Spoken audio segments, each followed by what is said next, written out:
Hello and welcome back to another PGR stream.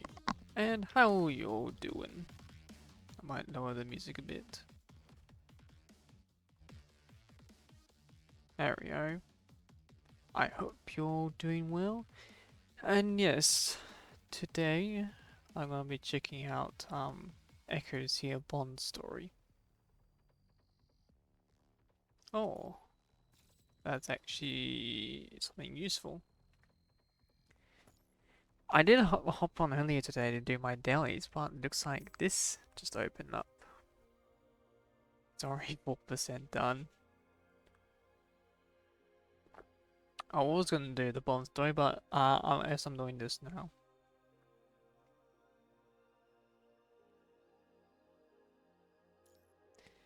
Use my dev squad. Even though it's not exactly a team that works well with each other, but I don't care. I like using them. Well, let's go.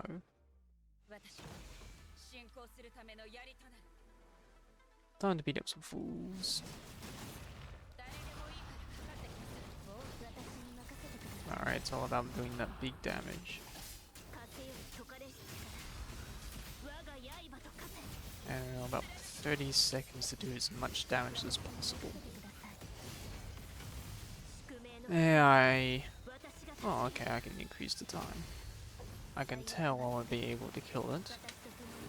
Which is a shame, really. I like to beat its body to the ground.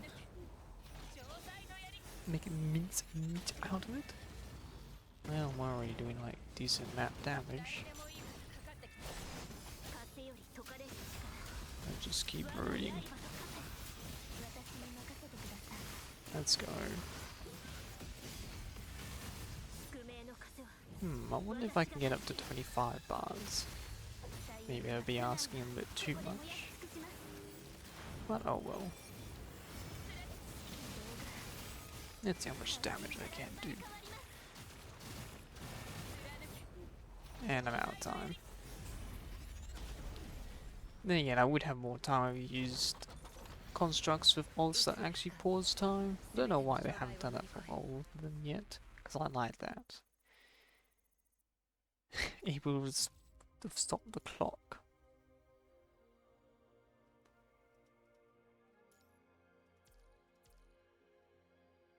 Wait, do I actually have to fight manually? Well, top 80%. Well, I might as well become a no-life for this. I've been pretty much dead weight in this event so far. Because I just been doing other stuff that wasn't PGR. I haven't been doing my dailies. Oh, let's go.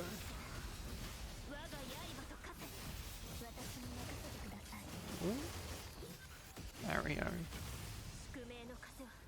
I mean, it's not real big numbers. I did get like... I need to check how much rewards I got from last time. Oh, I did. Oh, his health bar is going down. Because we're all beating the crap out of them. Huh. Now that is interesting. At this rate, I think we'll be able to kill this guy in no time. Might be in a day or two. And since the whales and no-lifers are beyond this, it'll be done in no time. Oh, my time's up. Eh, that is unfortunate.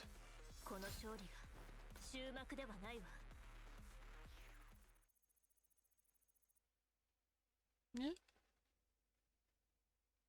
Almost 2,000, it's pretty good. Maybe I should just keep doing the confirm and retry. We only have 10 hours to kill it. Huh. I'm already up to 41%. I'm rising in the ranks. I might be an old guard.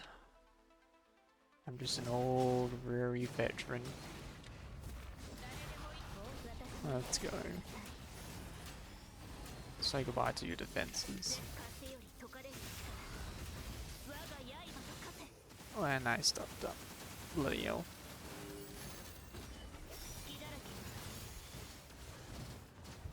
Well, that sucks.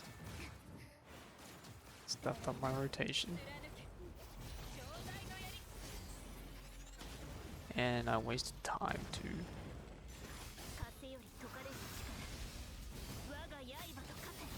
Let's go. I'm gonna reduce you to 23 bars. Get out of here. Be gone. Vermin.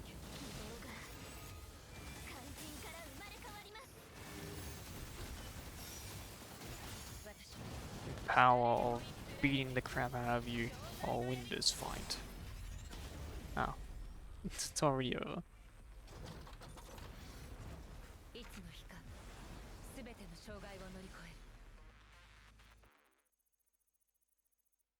Oh yeah, I did worse. 100% did worse.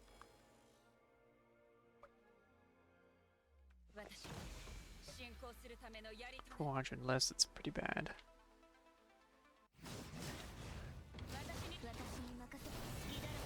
There we go. Just need to keep wailing on them. But time is merely a construct for me to manipulate.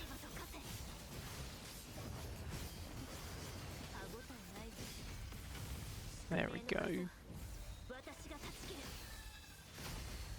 Say goodbye to your shields. He lost his arm.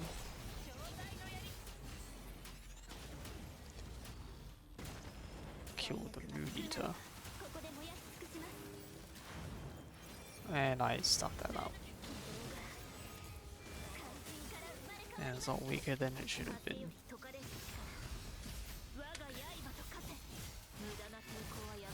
There we go.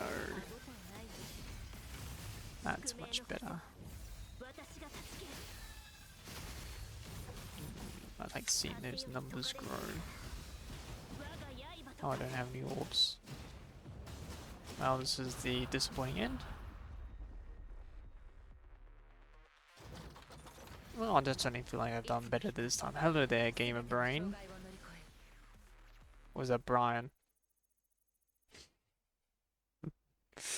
I read it as Gamer Brain. Even though it's Brian.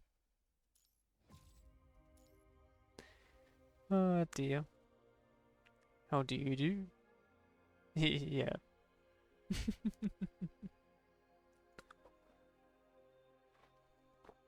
Well, I'm currently being a no-lifer and punching Grey Raven. There's a 10-hour event going on. And I'm trying to increase my rankings. I'm currently at the 20%. 20% on the server. And I'm doing pretty well. And yes, I just want to flex on other people. I've been playing this game for 3 years, but lately I haven't been as active as some of the whales and no-lifers have been. So I might as well take this opportunity to get some good damage going in this event. And show that I, leader of the One World Alliance, means business. Even though I'm becoming increasingly electing my own guild. But don't worry, my own Gestapo will always keep an eye on it for me.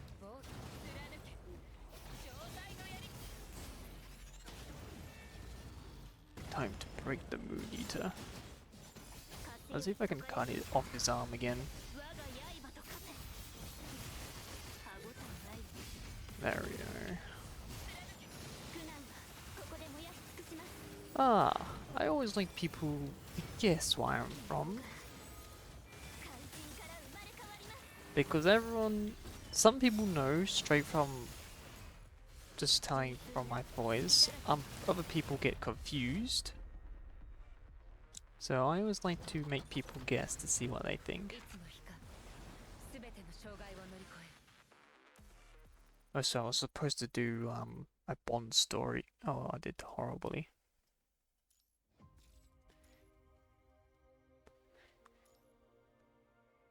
Yeah, I was supposed to do a Bond story on the characters, where you get to know her better, but I'm currently beating this guy over and over again because this event is dropped.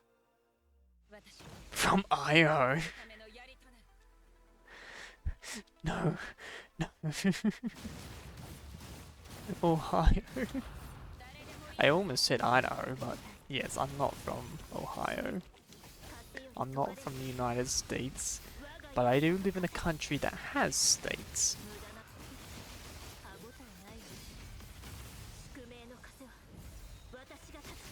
Then again, as the meme goes, the whole world is Ohio.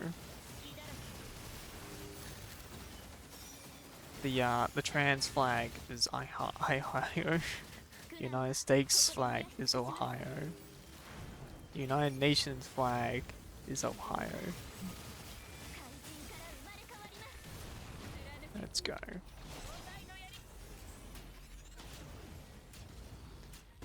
Alright, now I'm doing the decent damage, but I am running out of time. Let's go.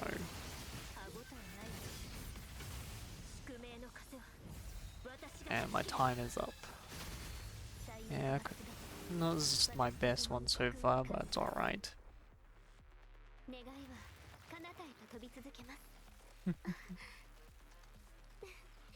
Pissed.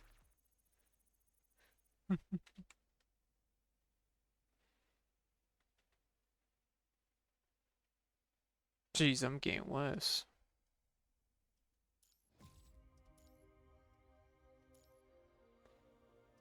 Yeah, top 15%.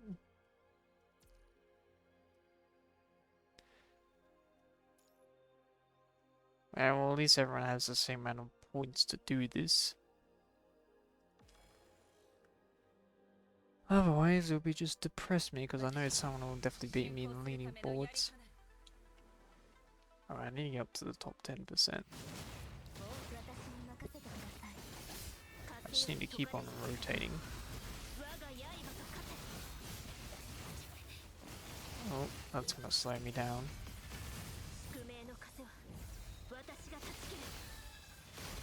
Need to keep moving forward. No stopping. Full pedal to the metal.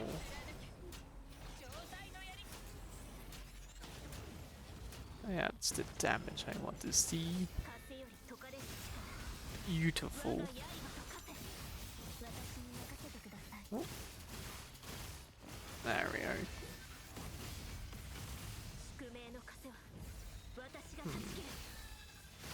Is it getting stronger? Because I'm climbing up for the ranks.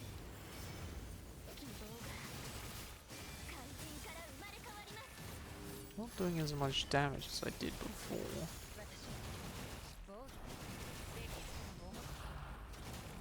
Let's keep going. Yeah. That's just select.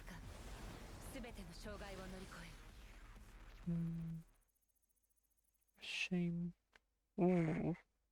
It is getting harder.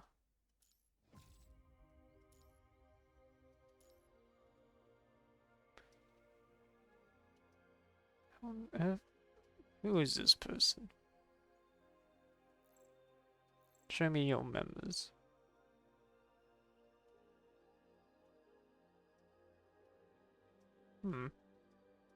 He doesn't really have anything terribly too high. Double S doesn't even have a single triple plus plus. How on earth are they highest in the ranking?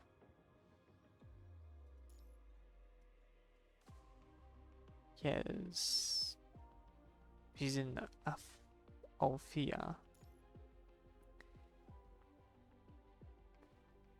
Level 10.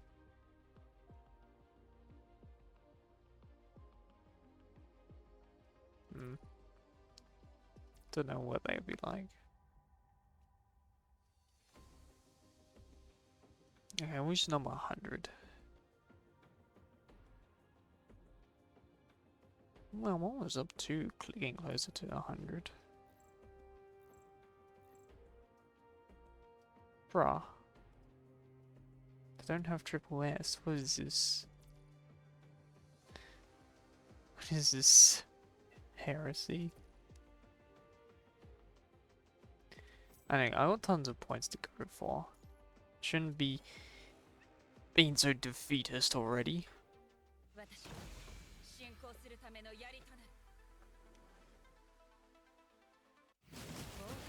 Should have better.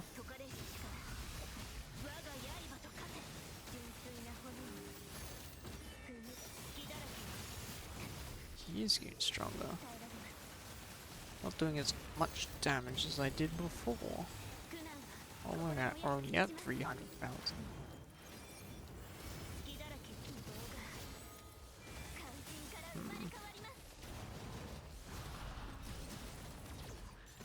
Let's keep going.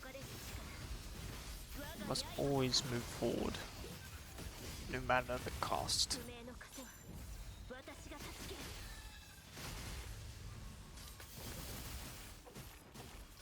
Let's go.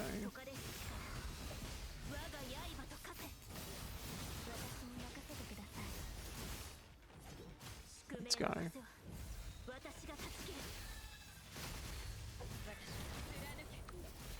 That's the damage I'm looking for. Or are they all using the constructs that freezes time?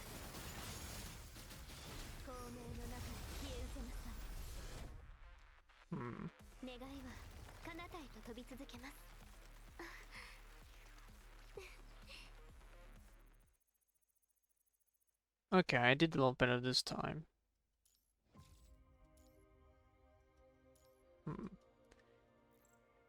Characters to stop time. Crimson Weave. It tends to be a no. It's not this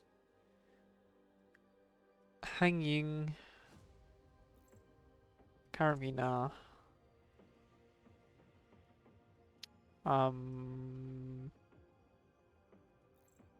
At least doesn't stop time. Oh, at least does stop time. And Hyperreal. Oh, I see. So they're recommending Bianca, Hyperreal, and 20. Feral. You know what? Let's try the trial ones. Bianca, Stigmata. Let's see how I perform. The Hyperreal.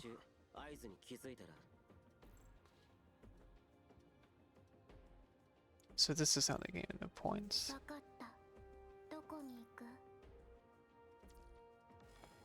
Every character does physical damage almost anyway.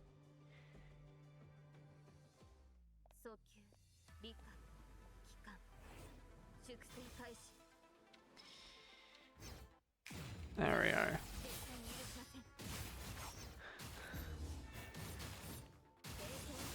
Oh, it took a while for that to activate.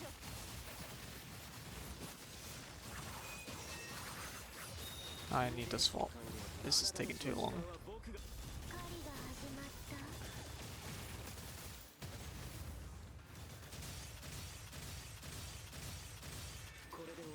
Alright.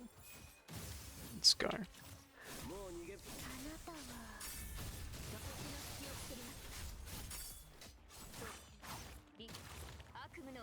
Jeez, I wasted so much time at that. That was horrible. I was hoping this would improve my odds. Come on. Now I'm just getting worse. Maybe because I'm not really that used to these characters. There we go. But yeah, that was pretty bad.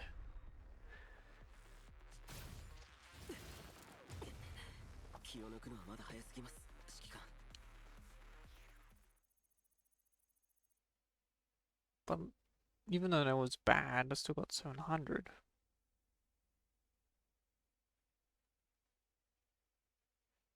Huh.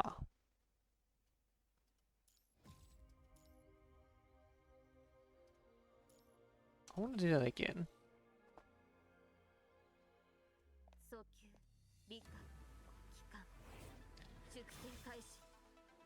Alright.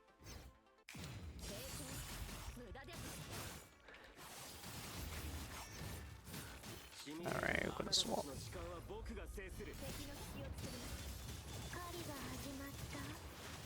Let me just keep on moving forward.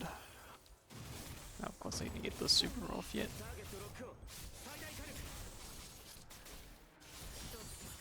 Let's go.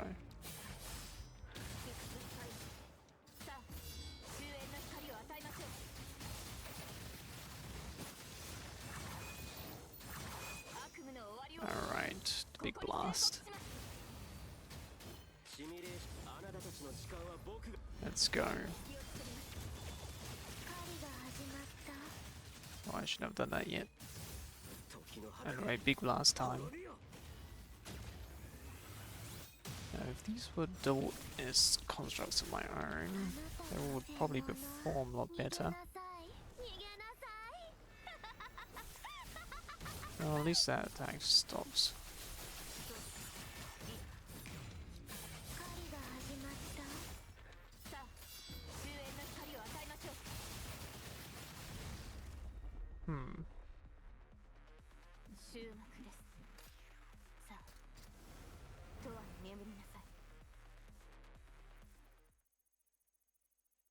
I did a lot better. Huh. Well, now I'm on the top 10%.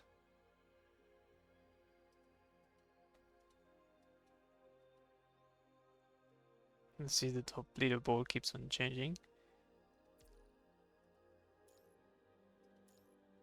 Alright, I'm gonna use... Oh, that's not the squad I want. Doomsday again. But this time, focusing on Lucia Crimson Weave.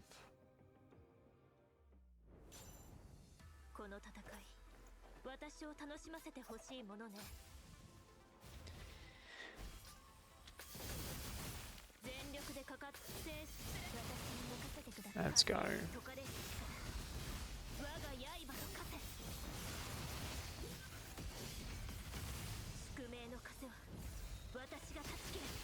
Let's see how I perform this time.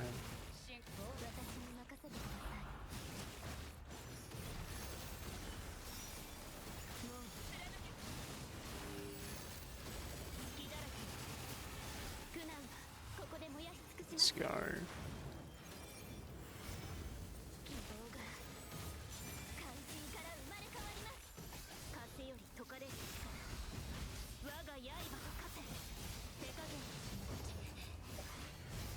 Let's see how this goes.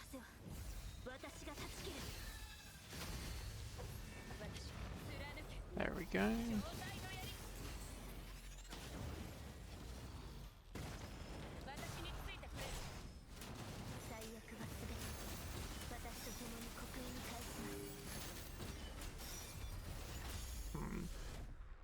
Let's see how much points I get this time.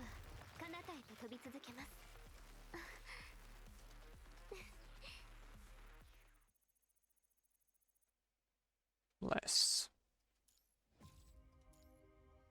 Alright. Want to keep Crimson Weave, but I'm getting Stigmata. And Hyperreal. And live for a support this time.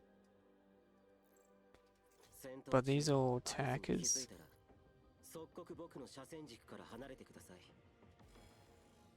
Alright, let's see how this works.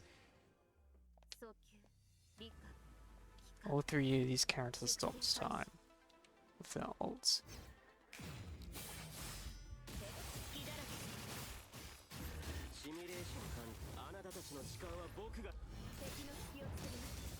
Oh, I already destroyed his arm.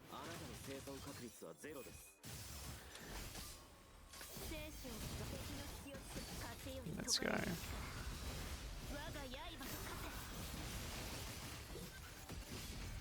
There we go, that's what I like to see.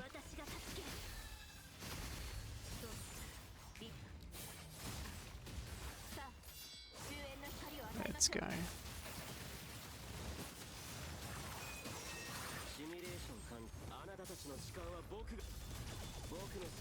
Let's charge up these attacks.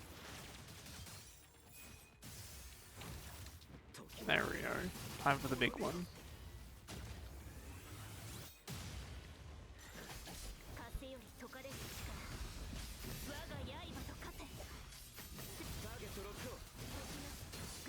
Alright. So the moral of the story is, use characters to actually stop the time limit. Time counting down.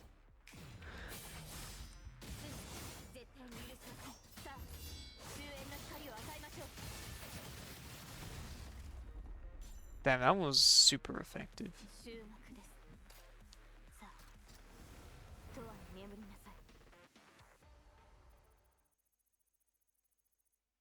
Oh, look at that, 2000.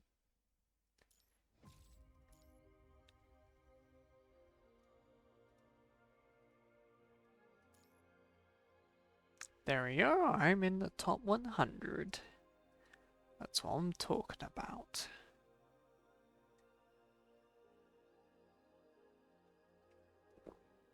No, Macro, I think I recognize that person.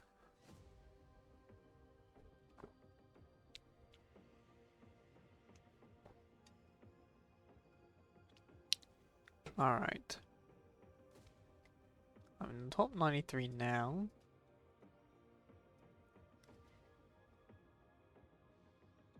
How's this person? It keeps on going.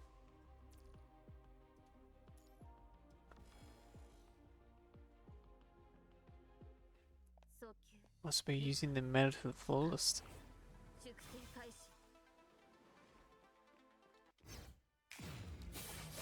There we go.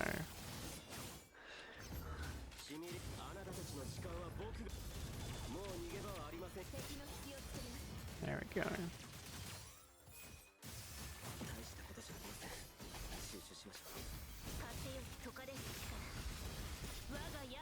There we go.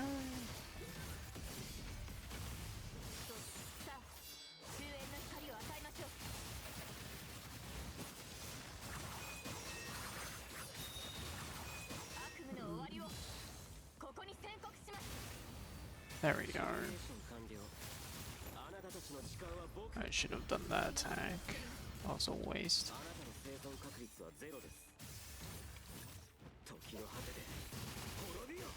There we go. This is gonna be all my lowest score yet.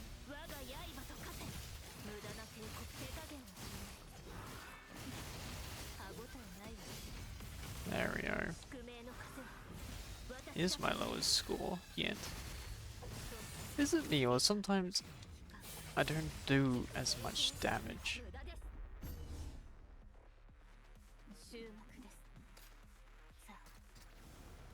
Because each wave is not consistent at all. Pardon me? I mean, you're reasonably high, but still. It's pretty bad. Alright, let's keep going. Hopefully the music stops when I enter this mode.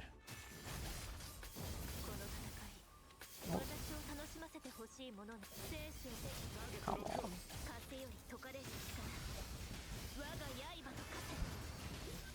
Now I'm doing good damage.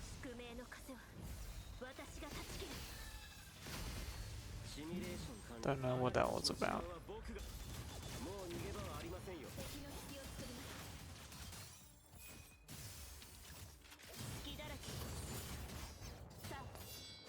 There we go.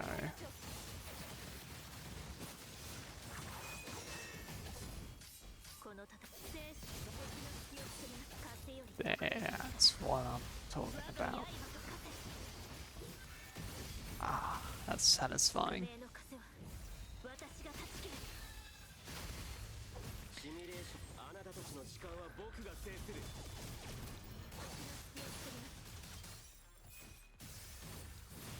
That's alright.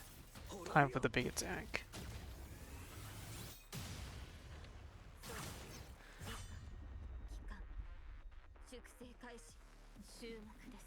Alright, that was not much better.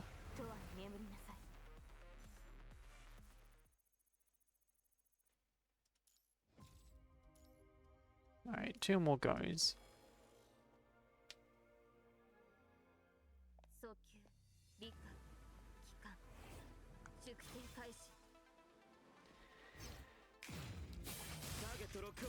There we go.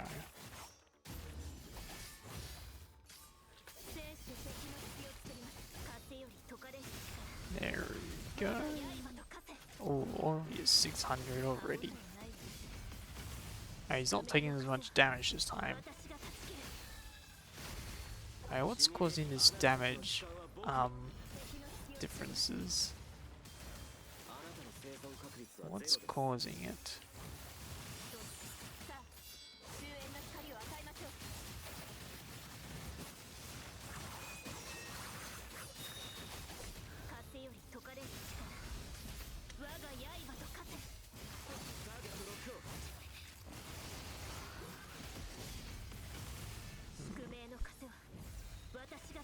It happens every second time?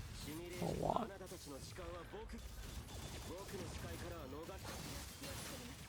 Well, he's lost his arm anyway.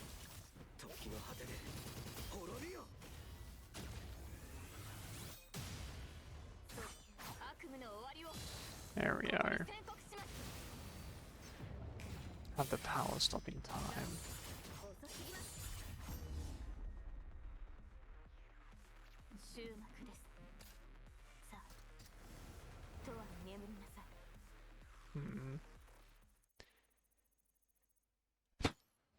These mixed performances. It's actually driving me crazy how varied it is. One time you get almost 2,000, and you get almost 1,000. So consistency at all.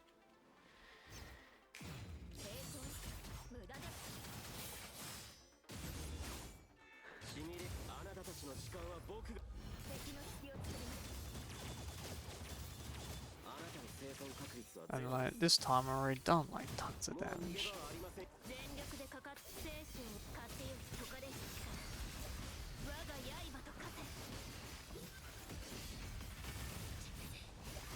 There we go.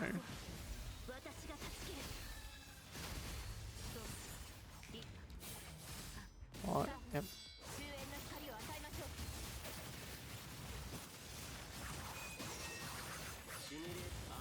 I did not see the ult appear in the last second. That's a shame.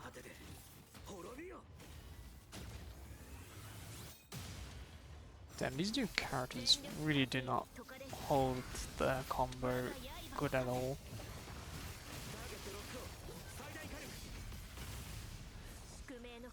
There we go. Now we can farm the points from them. Come on. Ah, wasted a couple of seconds then. That was sad.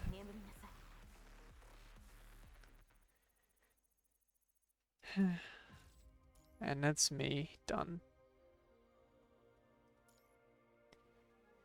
Well, At least I reached the top 51. And I'm gonna lose this rank in the next 8 hours. Knowing how things are.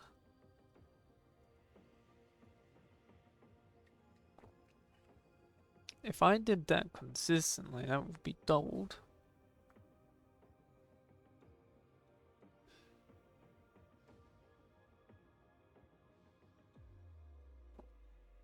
Even if I did that perfectly, I would be in the top 10, but still. I don't have to get 100,000.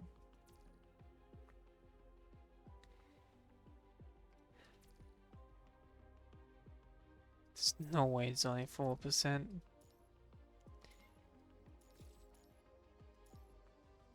Hmm.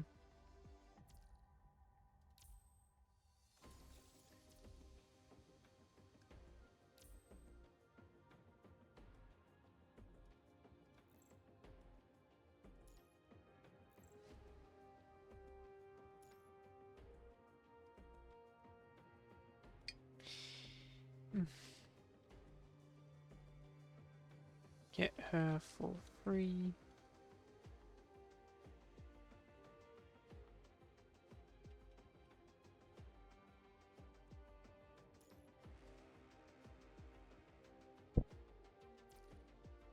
Alright.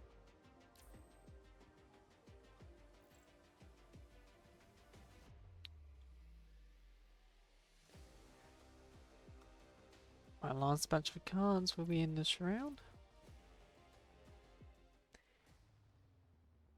Oh, I got mail. Thank you, no one.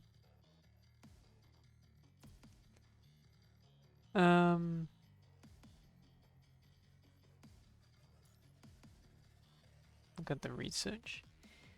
I've got 8,000 and 35,000 black cards, so I'm good for Lamia pool, and I should have plenty for the next Luna.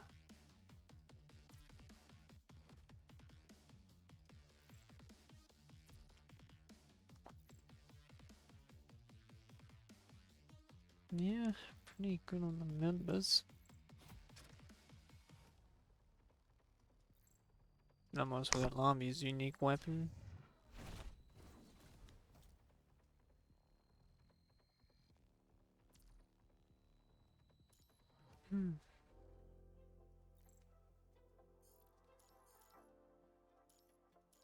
Commissions, so this is what the stage is called. We can get at least, I mean, I already unlocked oh, you can buy finishings now. Interesting.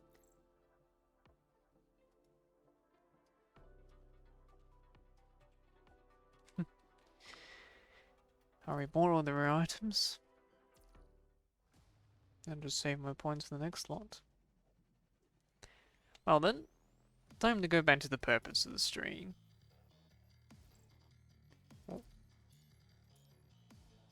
We're gonna do at least Echo's story.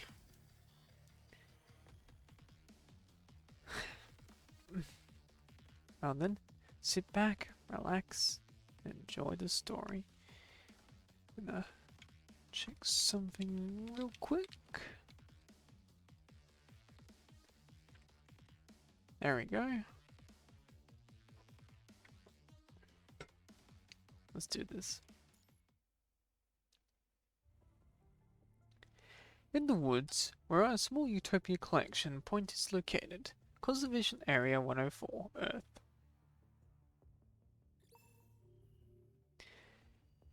Target appears normal so far, guided by 6 quad sentries armed with light weapons of the same specs as above. How was your situation? Me? If the target matches the information we got, then I have taken stronger counter-surveillance measures. I understand. I know what they're capable of since I was raiding Utopia myself, too. That's why I would ask you not to worry, because I know exactly how to avoid their surveillance. Alright. I never thought you'd be the one reaching out to me today, though. But given what the liaison officer said yesterday about how I have to report to an internal operation commandant, I guess I should have seen this coming.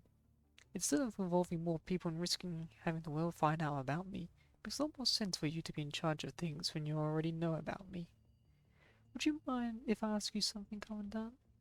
Her voice, usually determined, shows a hint of hesitation. Fire away.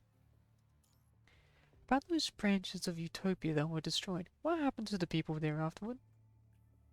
Most of them were relocated to suitable conservation areas, and those securely in contact with Pikmin will be tried. I see. That sounds reassuring. I decided to show the innocent the lies they were living in only because I believe they deserved more justice. And I too believe that justice is coming their way. Is there anything else I need to report to you, Commandant? That is it for now. We'll see you tomorrow night on Earth. Copy that. When the girl carrying the bow turns off her communication device, she redirects her attention back to the small collection point beyond the roots. With Babyloni's mid-diary pulling the strings, Echo's now officially MIA. All this time, however, she's been active on Earth following the intel she's given to take out resource backups that belong to Kurono, and Pikmin, her father. Smaller collection points like this still hold humans slated to be expended for Pikmin's scheme. Since Pikmin and his scheme were done away with, branches of Utopia that are either distant from one another or have limited means of communication are still in operation. Bringing to mind a brain-dead centipede with still functional legs. Having destroyed Utopia's central fortress and having been a survivor lured to Utopia by all the seemingly beautiful lies herself, Echo thinks these survivors need to be shown the true colors of this place. And as for Pikmin's loyal believers, those who will do just about anything to feed that monster and see it grow, Echo seems it's her responsibility to rid the world of every last one of them. There will eventually come a day when justice purges these sins, and to bring that day about, Echo knows that she, as the lone judge, has to keep moving forward. And until then, she needs something to help her move along, even if that means finding herself tied down to a relationship with Babylonia in which they seek to use and benefit from each other. Though Echo knows what there is one single person she can always count on. After the life and death situation they went through together, Commandant and the Special Mobile Squad should arrive around. Checking the action plan she received early on her terminal, Echo tries to plan out her own course of action.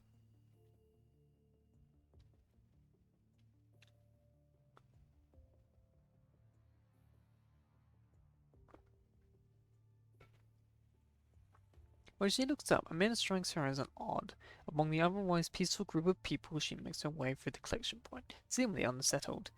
Two guard-looking men grow visibly uneasy too. After a brief exchange with the man, with it, three rush headlong towards the biggest tent. After quickly putting her bow and arrows away, Echo follows them while searching for another location that will give her a better view of the tent.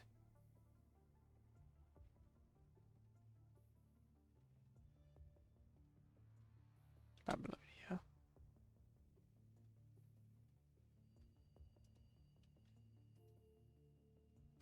Did you just say she made her own move? Right. We checked her status through a different channel because she never replied to our confirmation message. And to cut it short, she's made her own move. She's in the middle of a fight now as we speak. How long will it take us to get there? About 20 minutes. Let's hurry up and go now. Right. Wait, do we have any first aid supplies at our disposal? Yes. Those two boxes over there. Alright. The transport crowd taxis as you buckle yourself up. Apparently sensing your knees, the construct pilot in the craft accelerates, producing a momentum stronger than any you've felt before. That's a lie. Crossing your mind at this moment is the thought of an arrow leaving its bow.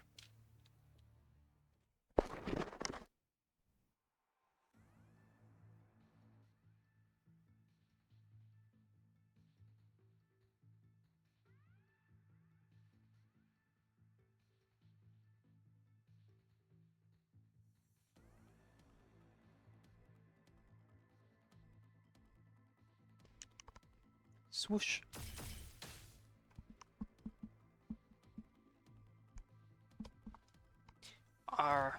Showing no mercy whatsoever, their narrow stretches past her, a pair of refugees hugging each other in fear, and drills dip in their arm of a rioting holding a weapon. For crying out loud, it's just a bloody chick. Show her who's the boss here now. But she's a construct, boss. Who cares? Chop her head off. She's dead. We're bringing every last one of these humans back for Dr. Pigman. Remember what I said you could do if these rats refuse to behave as... You're still going about your business when the person has met the end he well deserved. What in the world are you? Still holding their weapons, the guards all cast dubious look at their leader. Nonsense. And is unverified information. Even if they were true, these guys behind all this were never going to let us go if we jump ship now. There is no going back now, so just do what you need to do. The girl looks on with a tinge of sadness in her eyes as the crazed crowd charges straight at her with all sorts of weapons in hand. She has to face their insanity head on. Her bow all full drawn now. She's not let her arrow loose then. Bam. Following the people's screams, an incendiary bomb hits where Echo is standing and instantly searing the air, stirring up dust from the ground that blurs everyone's view of their surroundings. Did that do her in? Cough. Thank you sincerely. With purple flames raising from the dust, a suit of armor holding a long spear stands in front of Echo. Behind Echo squats a terrified woman with a child and half grown up tall in her arms. The hit just now would have turned them into a pile of pungent ash had Echo dodged it. Vital fluid trickles down from Echo's forehead as her arm, still holding her bow, droops from blocking the bomb. The power system isn't working quite well. She tries moving her damaged arm. Moments later, however, she wipes the vital fluid off her forehead and works up a smile at the woman behind her, apparently having sensed the refugees' fear. I'm doing just fine, but can you still run? You should go hide yourself somewhere safe. But we can't just... We will stop every single one of them. Seeing the determined look in Echo's eye, the woman gives her a hard nod and holds her child's face. This lady here is going to keep us safe. Let's go. Okay. With it, the woman stoops down and runs toward the bunkers nearby with her child in tow. Right then, a bullet makes a beeline for them, only to be stopped dead in its tracks by a suit of armor wielding its razor-sharp spear, aglow with purple flames, is shrouded and roaring with gusts.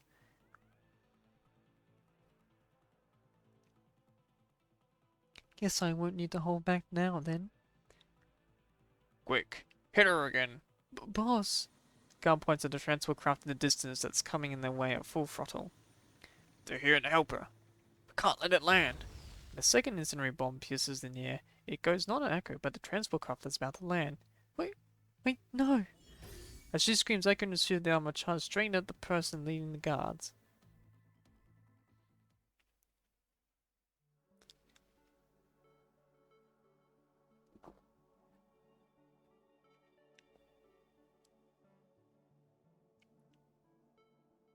With the battle coming to an end, the collection point falls eerily quiet.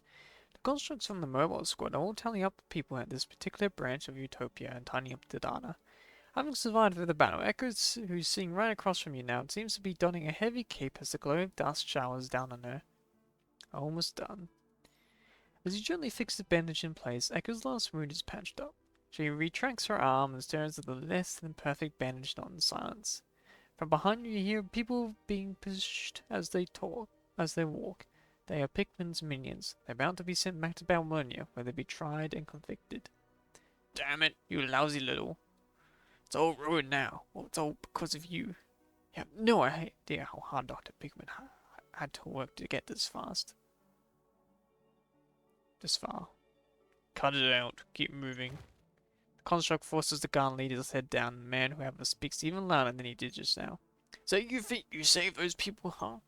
But you're dead wrong, because most of them did what they did voluntarily. Yes, I'm talking to you, hotshot.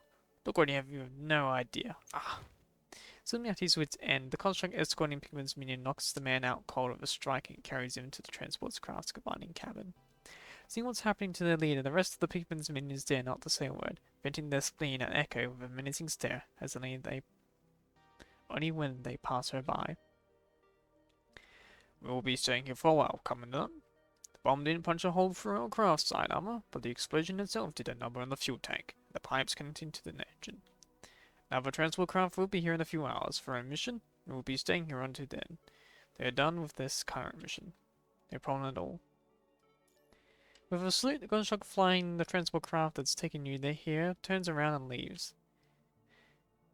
I'm sorry. After the construct has left, a sudden apology from Echo reaches the ear.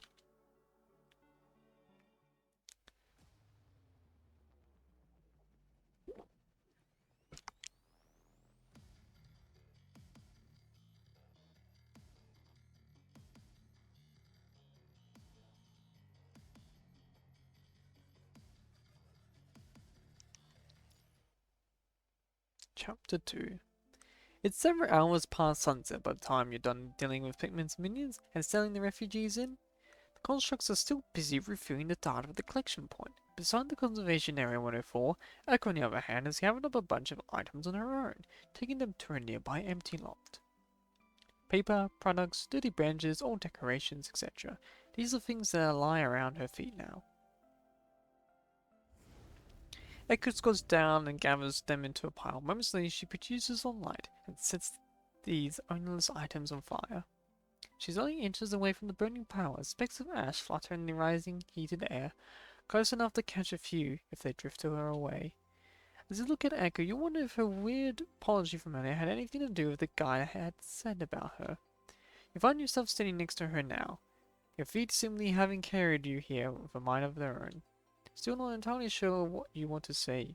You are caught in the awkward silence at the moment. Hey, look. I wouldn't take whatever that guy just said personally. You mean those people who just got taken away? Miku puts on a barely noticeable smile. Makes sense they don't understand what I'm trying to do when Pikmin has done such a good job brainwashing them so thoroughly. But don't worry though, I'm not going to give up just because of a few words. But why? Why did I apologize just now? I wanted to apologize to you for making a move on my own and putting all you at risk. I'm willing to accept any judgment and punishment that might come my way, but I just thought I owed you all an apology. It's definitely blowing things out of proportion here. I'm just glad it all ended well. At least nothing serious has happened to us. And transport craft's just having a minor hiccup. Still, never want to see you hurt. Right. Yes, I'll follow the rules going forward. So long as there's still going back, that is. What do you mean? It's been a while since Pikmin and his central flying fortress went down. His headquarters have been staying in touch with all these branches of Utopia out there, but these people probably already had a hunch about what happened to Pikmin. You mean... Echo nods at you. They seem to have learnt something from an outsider visited him last night when I was watching them. And at noon today, they put all the refugees into some bigger tents to stop them from going whenever they wanted to. Some of the guards started burning printed materials, and I thought it wouldn't be long before they started doing away with the refugees. And which is why you decided to intervene, I presume? Right, I did a quick head count of the guards and figured I should be able to handle them on my own just fine. Not knowing they were so heavily armed, that is. Well, I'm sure glad I didn't end up worse than I did. Do I have a hard time forgetting all the people I couldn't save, though? Says Echo as she turns to face the fire that's still burning. That's when it hits you that these items belong to those who didn't survive the battle. Silly was very quiet. She'd always tell me all these fairy tales after work, and this ornament with a hawk on it was her favourite. Nata wore her heart on her sleeve, and always brimming with energy. I was surprised when I found out that she loved reading these books that, you know, numb the heart. And these people were probably just going about their everyday business, carrying these things until Utopia's peace was shattered. This isn't your fault. There's no way for you to save everyone. I think so. I was only trying so hard because that's where I grew up. I feel free to let me know if you find a little I would have done the same thing. Really? You would? Of course, I mean, people have doubts about me, but I would have done the same nonetheless. Same. There we go. You put on a funny face as you throw up your hands while cracks her echo up and bring a smile back to her face. Well, that's something I never knew about the Grey Raven, Commandant. See, I totally thought you were you totally thought I was She bites her lips in hesitation. Trust me, I've probably heard something way worse. I think I prefer if you give me some time to come up with a better way to put it. But anyhow, thank you, Commandant. So I take it that you're here to give me a pep talk? That's nice of you. Seems like Babylonian treats people a lot nicer than they treated us in Utopia in a realistic way.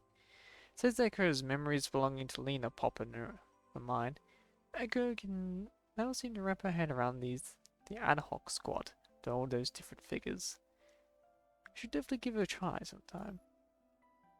Sometime? As in, when all of this over, what say you? Sure, I'll sleep on that. Says Echo with a smile and looks obviously forced.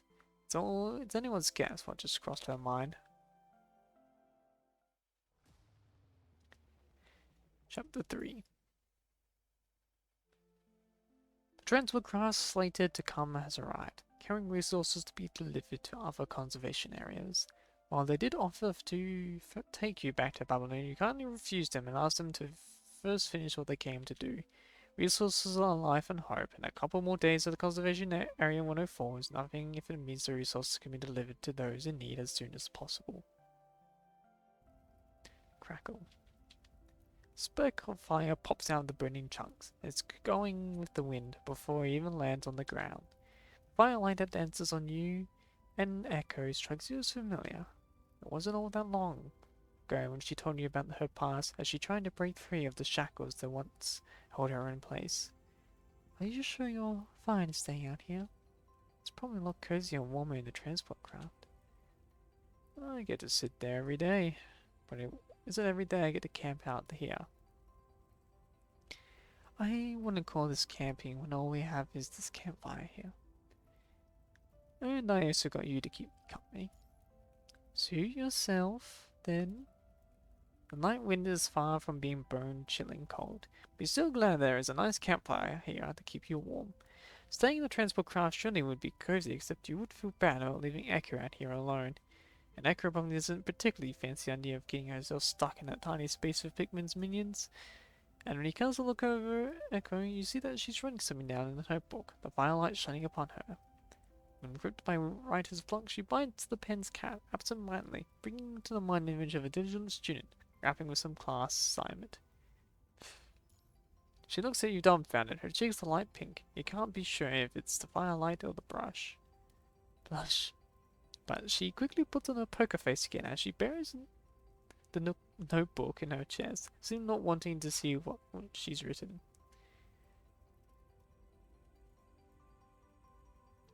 Well, writing poems just never crossed your mind as something I do, did it? It's kinda cute. What? I bit the pen's cap? Oh, you did not just see that. Looking at the pen's cap, Echo appears genuinely embarrassed, a far cry from the person she is when she fights. Can you please just forget what you saw, Commandant? I promise that won't happen again. I'll try as hard as I can.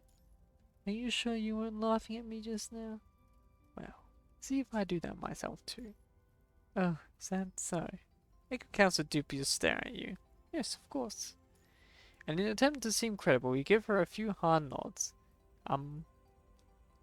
So I see you were writing a poem? Well, sort of. It's just a way to get all these feelings out of. It's just a way to get all these feelings off my chest. A real poet probably would laugh their head off reading it though, says Echo lacking her usual confidence. Knowing good students, I think that may not be the case. What do you mean by good students? Well, you seem super hardworking, and that's cool. When someone like you says that, they either hold high standards or just being humble. I'm trying to be humble here. I've been writing poems however I want to. I didn't even really stick to all the rules and whatnot that you usually see in modern poetry. I don't even write about the great and the good when I know I should. The shoulds don't matter when it comes to your feelings. Oh.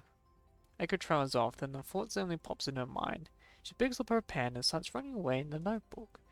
Moments later, she holds up the notebook to see what's written on it, before tearing the page off and feeding it to the campfire by her side.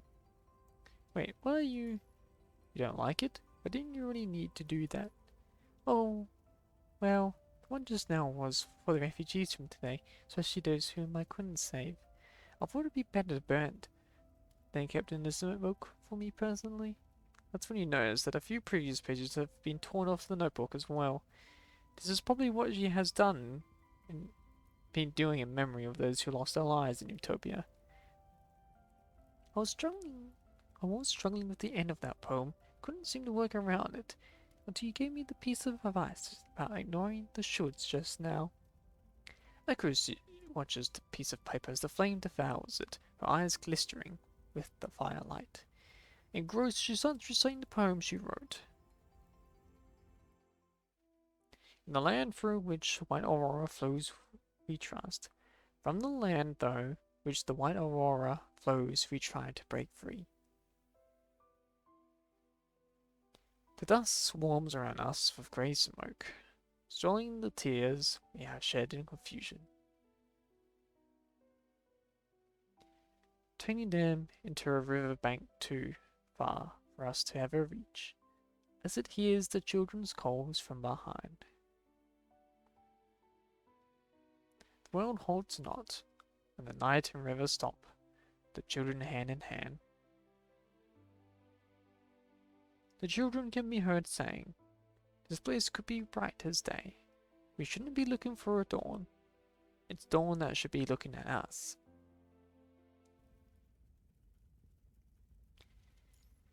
You find yourself engrossed in the emotions carried by Echo's clear and composed voice. All that can be heard now are the crackling and popping of the burning chunks. Not an expert myself, but I like it a lot. You can post it on Babylonian's forum through your terminal. What? That's never my intention. See, this is the first time I've got someone's company while wrapping up work. It's dawn that should be looking at us. Well, instead of seeking light, shouldn't the world simply exist in light? I know we aren't quite there yet, given the way things are now. I'm not going to let anything stop me from making that happen. I'm sure people who have lost their lives in our quest for justice will surely be able to rest in peace if there ever comes a day we no longer have to seek it. It does feel a little weird how we're having such a serious discussion about it, though. You need to come up with a poem and share it with me, Commandant, in the interest of being fair here. Wait, what? But I don't know how. That's fine. You don't really need to care about rhyming and prosody and all that. I mean, rules don't matter when it comes to your feelings. If there is a memory you're particularly fond of or feeling you want to get off your chest, there's something you can write about. Got it. I gotta try again. A promise is a promise, then coming up? Of course. With it, Echo listens a long sigh, seemingly relieved. Is everything okay? I never expected this, but sharing these thoughts and feelings with you isn't as bad as I would imagine. Still feels a bit embarrassing for me, of course, but I can't really complain as the one who screwed up in the first place.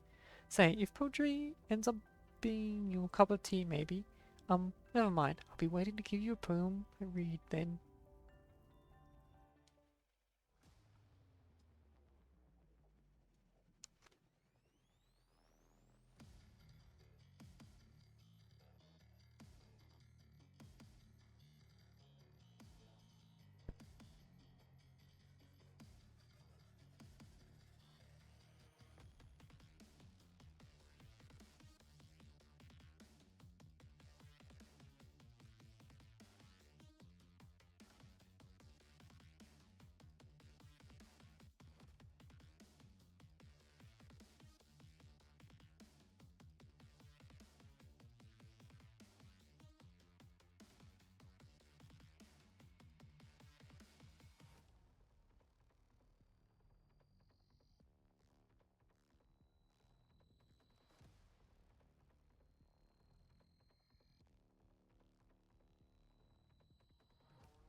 Um.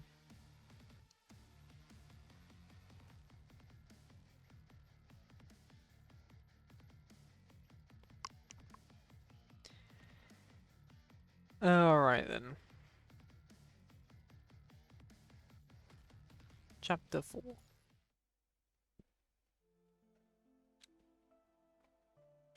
The dawn of this world shines down from the heavens exactly when it... Pardon me? Why does water make me burp? The dawn of this world shines down from the heavens exactly when it's supposed to, reminding you of the figurative one of the echo's forms that's still being sought after. After the brief discussion on modern poetry that you had last night with Echo, she made you go to bed in the transport craft, insisting that you adhere to the healthy lifestyle. Echo won the argument about going to sleep early, but you, instead of bringing 2 sleeping bags out of the transport craft, not want to leave her outside all by herself. When you awoke this morning, the transport craft slated to pick you up is right in the middle of the touching down with the instructions of some constructs. Good morning, Commandant. Here. This is Echo. She passed you a cup of lukewarm water. Thanks. Guess this is where we say goodbye. I traded the supplies I got from Babylonia for this new book. And I was thinking that maybe you could write your poem here. That's assuming you haven't already forgotten about it. You have my word. But when you try to recall what you have written and read recently, you can't seem to think of anything that isn't work-related. Hence your lack of creativity juice isn't surprising, which calls for a break or a trip to the library to borrow some of the poetry collections that Echo mentioned last night. Construct walks up to you, apparently having finished speaking with the pickup team. With it, Echo holds out her hand to you. Take care, Commandant. Her slender hand, while feeling cold to the touch, seems weighty with determination. You too, Echo. Exchanging a smile, both you and Echo let go of your hands at the same time. You turn around in time to face the construct. We have a change of plans, Commandant. High-ups reviewed a report from yesterday and asked to have Echo travel back with us for an inquiry session about the retrieved data. Any specifics you can share? Well, any that I was informed of. Based on her agreement with the military, she does not need to comply when asked to. Of course, I'm fine with that. When are we taking off? In 5 minutes, give or take. Got it. Kosha gives you a nod and makes you an okay sign to the pickup team, and he is having a conversation with. Guess we aren't saying goodbye just yet. Echo responds to smile. She walks into the transport craft with you.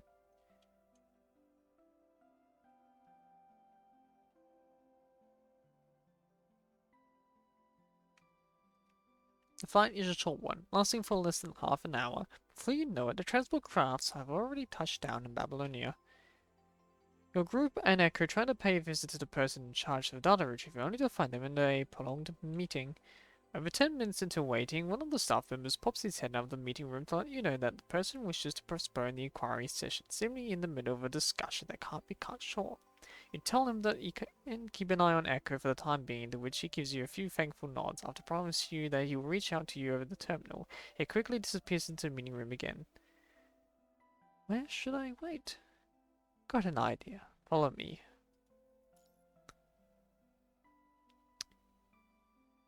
To the Grey Raven Lounge. Whoosh! The doors open to Grey Raven. Yeah, Raven's Lounge. Regardless of the central ventilation system, there is something in the air of Raven's Lounge that makes you feel at home. After you?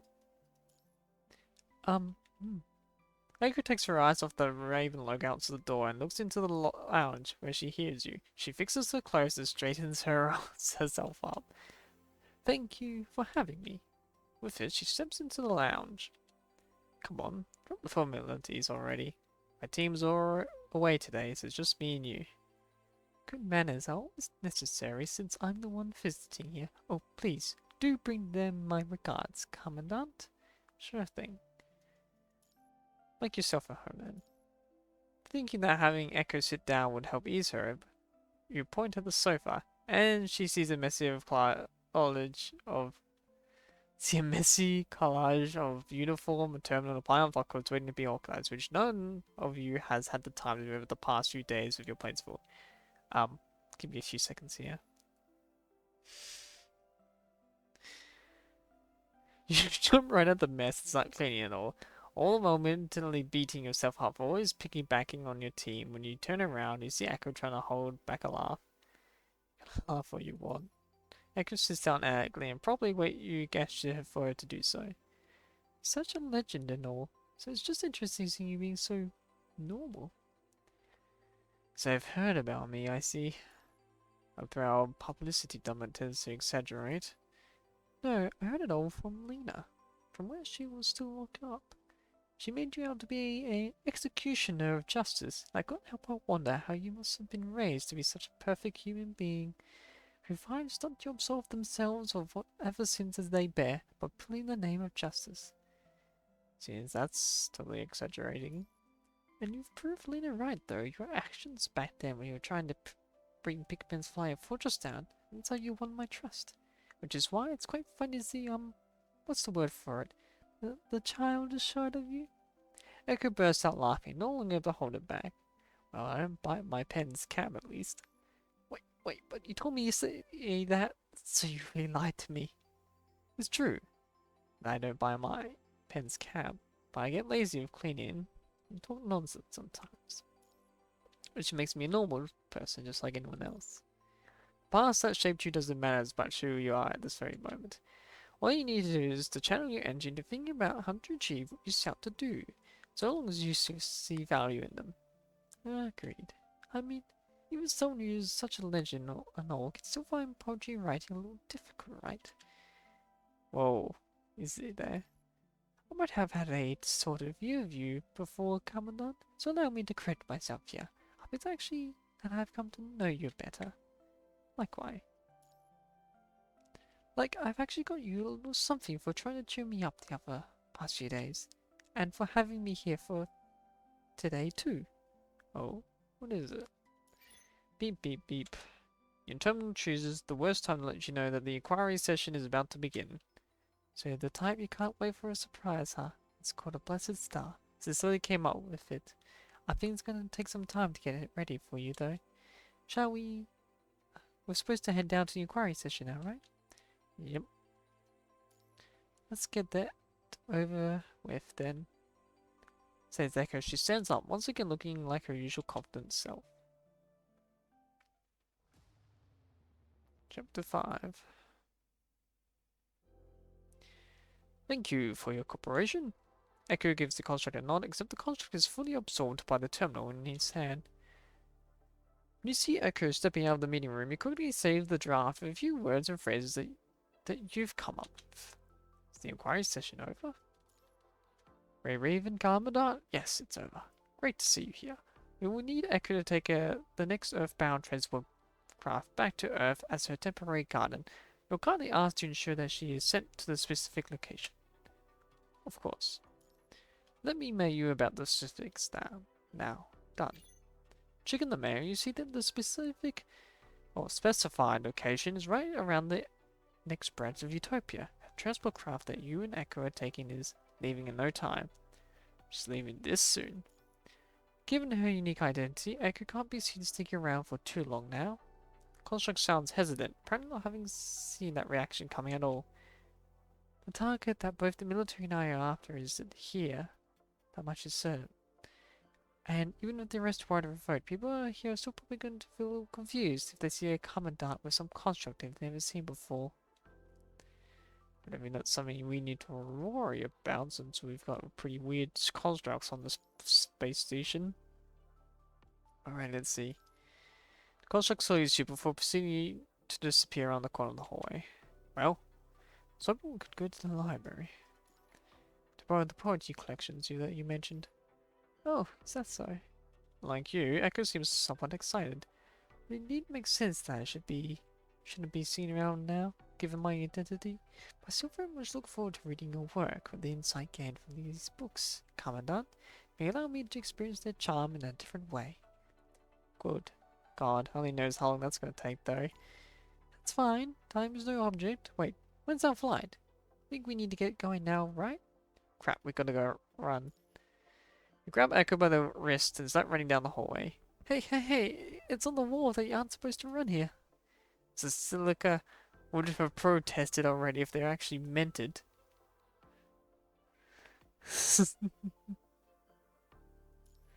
but... Looking down at her wrist, Echo blushes, perhaps feeling embarrassed about doing something that signs explicitly forbid. Almost there. The band is actually not from here. Fine, just this once then. I'm looking to be heard from reverberating further down the otherwise quite hallway are hurried footsteps. Yes, and Silica, the overlord of Babylonia. You wake up with a violent shake. Seeing a blanket on you that you don't recognize, you figure Echo put it on you. You've been working non-stop for quite a few days now, but you still don't think it's appropriate to fall asleep on a transport craft. You look out of the window as you rub your eyes to a clear ahead and notice that the transport craft is quickly descending through the night sky. Is everything okay? Don't worry, we're just descending. We just received an emergency notice. There will be a meteor rainstorm soon. We will lose our connection to Babylon if we keep going as planned.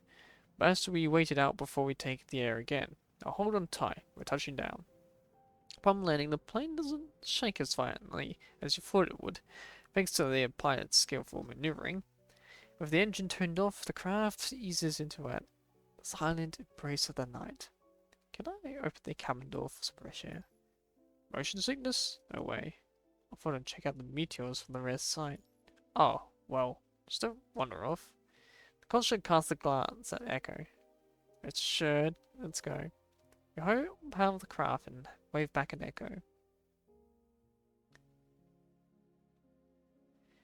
Well, I've been very so much that motion sickness is not a thing anymore. Start a campfire near the craft and sit in the ground with Echo. Getting more and more proficient at starting a campfire now. Better get a lot of practice these days. So you didn't really come out just to start this campfire here, did you? Come out here for the meteors, of course. It's like you want to stay there anyway. Me, as far as those guys with Babylon are concerned, I should probably stay where they can see me. But the truth be told, I think I'd much rather be stepping out on actual ground than being inside a craft. You see a tinge of sadness in Echo's eyes. You can help but wonder if she's reminded of her days living in Pikmin's Flying Fortress. I'm not turning a blind eye to my past, though. It's not like I've got nothing but bad things happening to me. Anyway. So as Echoes, the sun swooshes past the night sky, leaving a silver trail in its wake before disappearing in the heavens beyond her head. A second later, countless stars cascade from above, turning the night sky into caverns with mesmerizing star trails. This is the first time you've seen a meteor shower, but this is one of the few times you actually have a good look at it. You trace the stars as they disappear in the direction around Echo's face. Engrossed, she looks up her mouth, curling into a smile, aglow with starlight, her eyes as bright as the stars she is gazing at. Looking at Echo, you're every bit as absorbed, and is it until she starts talking that you quickly look away. Sincerely and I did this a few times when I was still a kid. She had her eyes closed this one time when a shooting star flew past. I asked her why she was doing that. She told me that she was making a wish because shooting stars can bring people luck. The star was gone, but the time was already to make a wish. It got me feeling very upset for her quite a few days. Sincerely crafted me a little star to help me feel better. She told me it was to make up for the shooting star I missed. Now that I think back on it, I was really a child at that time. I guess this is the blessed star you mentioned earlier? Yes, but since I'm giving it to you, I'm gonna add a little twist to it. Can't wait. Well, besides the star, maybe I can know soon. Says Echo. She takes out her notebook and starts writing away. Look at him, Echo, immersed in the moment. Your terminal seems to be the only thing that you can write with at the moment, then you're done patting yourself down, except a pen and a piece of paper seem more fitting for the occasion like this. Do you have an extra pen and paper with you? I do. Please give me a second. She pulls out her bag a pen that looks the same as the one she's using, and tears 2 pages off her notebook and passes them to you. It would be easier for me to write it on your way. Are you talking about your poem? For me, the tools don't matter that much. It's just a personal habit. She taps on her paper with the tip of her pen. I'm speaking purely from experience here, but when it comes to writing poems, I think that the feeling in the moment seems more important. Take this very moment. For example, see how we've having such a great moment now. By that, I mean the meteor shower. Agreed. Commandant, your shoulders are shaking. You're not trying to hold back a laugh there, are you? Seeing Echo clench your fist, you jump to your feet and take a step backward. Before you know it, the two of you start circling and squabbling around the campfire like kids. The shooting stars are long gone, and the two of you look into the heavens again. Stop, I lost. Is there a chance I'll make sure to have someone give me a copy of Well Government's Rules of Etiquette 3rd edition? I'm gonna make you read it. Sometimes you really just throw your manners out the window, Commandant. Does Pamela still have that? Of course they do. Well. Wait, did you get to make a wish to the stars this time? It would be easier for a wish to be heard with so many of them. I'm way past the age when I used to believe that God would lend us an ear and make us wishes come true. But you're right. I'm gonna make a lot of wishes nonetheless. And you see what I mean exactly when you get... Echo's voice becomes so quiet that you can barely hear what she's saying. Did you just say? My wishes are going to be heard anyways, is what I said. Echo says with a smile. Her eyes are glistering with the warm firelight rather than the cold starlight.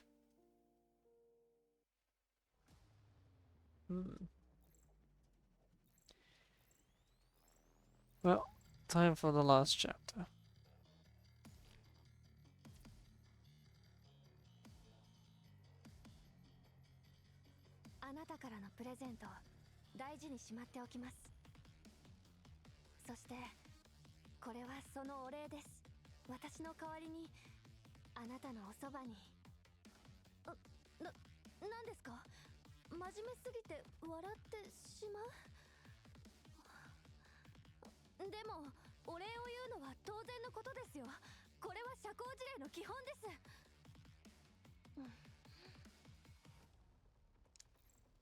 Alright. Chapter 6. Cecily, look. That's one bright star. Shh. Quiet now. Let me have a look. That's better lip. I heard it looks green sometimes. Doesn't seem particularly green, does it? Green? Let me take a better look. Whoa, there's a star that's flying. Shooting star? When Elise turned around, she saw Cecily had her eyes closed and her hands together, reminding her of a statue of Mary that she'd seen in the book. Sincerely? People believe that shooting stars can carry our wishes. I thought wouldn't hurt to give it a try. Flimsy as they might be, wishes were people what needed to live through yet. Another day of this fabricated reality.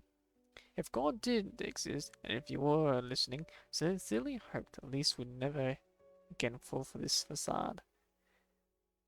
Let me give it a try too. Wait, the star is gone though. Oh, oops. Well, I'll make sure to let you know next time as soon as I see one then. But did I need to wait longer for my wish to come true? Wait. Want to tell me what your wish is? I was able to make it come true for you now. I want to live here with you, Father and everyone else, forever and ever.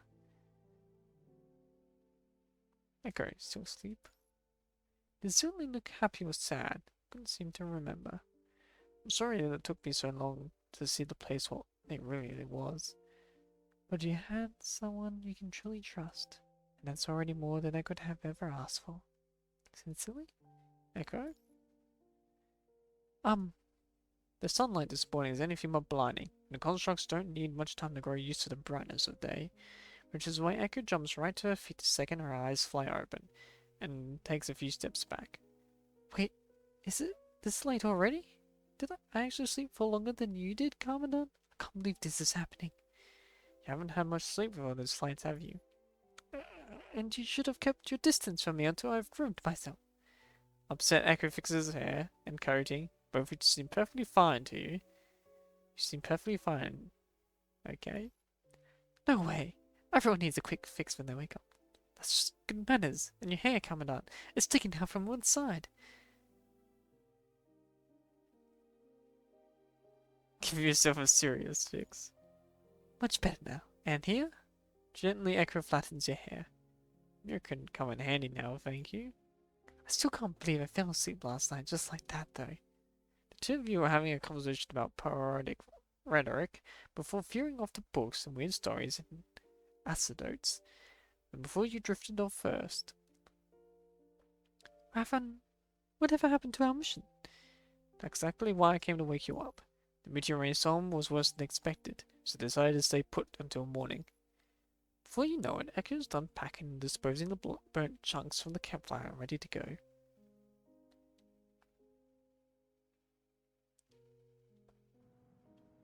You feel the trembles coming from your seat, and soon the transport craft is already travelling smoothly through the air. This, you know, means that this trip is coming to an end, and you'll wonder if you still have time. You wake your terminal up from sleep and start editing the draft you've processed in your head only way too many times. Ideas seem to flow much better now, and now you have your discussion with Echo to thank for it. Before long, or perhaps time just goes by faster when one's fully absorbed in something. However, listeners sets in, a sign the transport craft has started to descend. You unbuckle your seatbelt and switch back to your seat beside Echo's, before passing her a folded piece of paper. Gently, she unfolds the paper and starts stringing in the words on it. That's one hell of a description. Drinking in the words. I thought a piece of paper would fit the vibe better. So this is what you were busy with. I totally thought you were doing work on your terminal. Gotta save paper whenever you can. What do you think? You want to hear what Echo thinks of your poem, elementary as it might be. Light of hope moves down as the stars swoosh past. Into tomorrow. Echo mumbles at the words from your poem, looking preoccupied. Echo? Any thoughts? This is honestly still very elementary. That's not to say I consider myself advanced or anything, but as far as expressing your feelings goes, I don't really like it. I mean, I understand the feelings and points of view you're trying to get across with this poem. I share the same ones. But no, I guess what I'm trying to say is that part of your poem is exactly what I hope to see in this world. Echo gives your poem another look before folding it and putting it in one of her hard slots in her notebook. This means a lot to me. Be sure to keep it well. Phew, seems I've got a long way to go. I'm sure glad I didn't make myself look like a clown. But I guess I'll stick with running banner reports for now. Nothing worthwhile is what they are today, right from the get-go. That holds true for poetry, missions, and how we want the world to be. If poetry is your cup of tea, I'm sure it won't be long before you start churning out great work. Two of you carry on talking as land sharpens into view. Before you know it, the transport craft has landed squarely on the ground, the hum of the motor coming to a stop.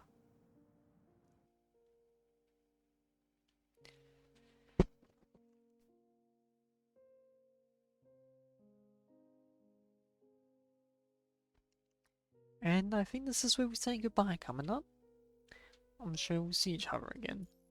Shouldn't be as strict as now as the warrant is revoked. They, as in Babylonia, but they'll be going against the rules that have been there all along, no? No, that wouldn't. For Babylonia, you're just a normal construct.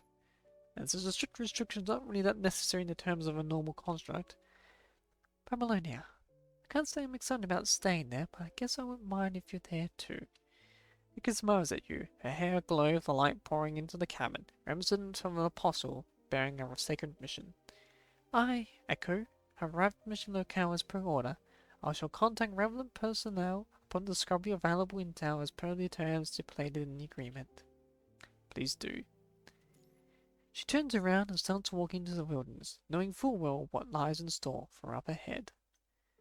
At the same time, she knows what she can always count on the human behind her, the one who will walk alongside her as she makes her way into the future, and they both know they will go to any lengths to see their vision realized.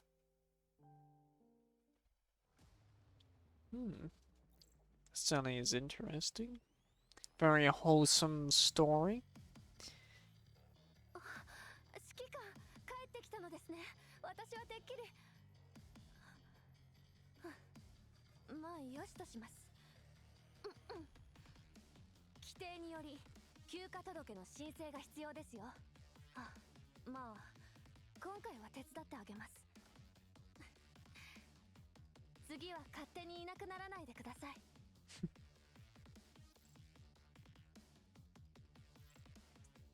their secrets.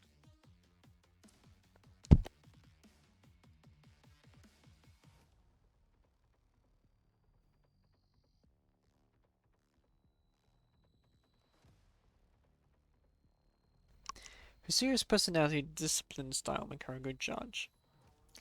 She usually keeps a busy schedule to the point that she sometimes has to fill up in special means. The special means here is that Echo would ask Sister to secretly help her with a low priority mission when she has to, as long as it doesn't break the rules, of course. Surprisingly, Echo is willing to accept new things that she doesn't understand. For example, she once tied bombs to arrows and used them as demolishing arrows with help of some people, and she was forced to taste a range of special recipes that she always go for strange flavored dipping sauces when having fruit. Echo is good at surviving in the wild, especially in standing campfire without fuel. She taught this skill to the Grey Raven Commandant. Echo has a rigorous battle style and rarely acts on impulse, but when she gets impulsive, almost no one can stop her, not even sincerely. Echo is very concerned about her coding. She visits Babylonia clothing stores or accessory stores in her spare time. Bit of a perfectionist. Construct ID UPC-15 Utopia produced. C, designed by Bigman, is a Gen 3 construct made by Utopia with an advanced mind system designed able to accommodate a more powerful mind. In the beginning, Echo was unaware of the true purpose of which the frame was created, nor did she pay attention to details of its design. She simply picked up the artificial hair of the color closest to her original hair, while making forward to the day when she would make a great contribution to Utopia. Echo designed the Libra icon, what stands for the Libra, the scales, of the Utopia protocols in her skirt. She is going to remove it after escaping from Utopia, but ended up keeping it after hesitation. The mud is dirty, but maybe the flower grew in the mud is innocent. The frame was adapted for Echo to use a bow, though Cecily suggested to use a long blade or another melee weapon. Echo eventually opted for a long bow, secretly looking for a day she could work with Cecily, who's good at melee battles. Divided as a biological weapon by the Science Council, her armor sister was a result of Pigman's research into mind fusion and detachable module technology. The armor's mind contains numerous mind shards, among which there seems to be consciousness that controls the armor's actions, but it's hard to determine its identity and source. Out of the darkness, Echo is no longer lost. She might get lost on the way ahead into the unknown, but she's not afraid of it, because she knows very well that no matter what kind of swamp I fall into, there will always be a burning torch ahead that leads me forward. Line 5, page 76, Echo's notebook. It certainly is a bit of a personality change from her and Ayla's event, because in Ayla's event she was very standoff-ish, distant, and doesn't really want to get involved with too many people, which does make sense, given her situation. Well, an update on the special dispatch. Just a little donations. Now let's, well, we're already at 18%. Let's see how, yeah, I dropped to the top 4%. Woohoo! Yeah, well, I lost my position a lot more quicker than I thought I would. If I went full meta, I probably would have done better. Well, not much you can do about that now, can we? Now, there is this into the deep mission. Still 100 cards to go.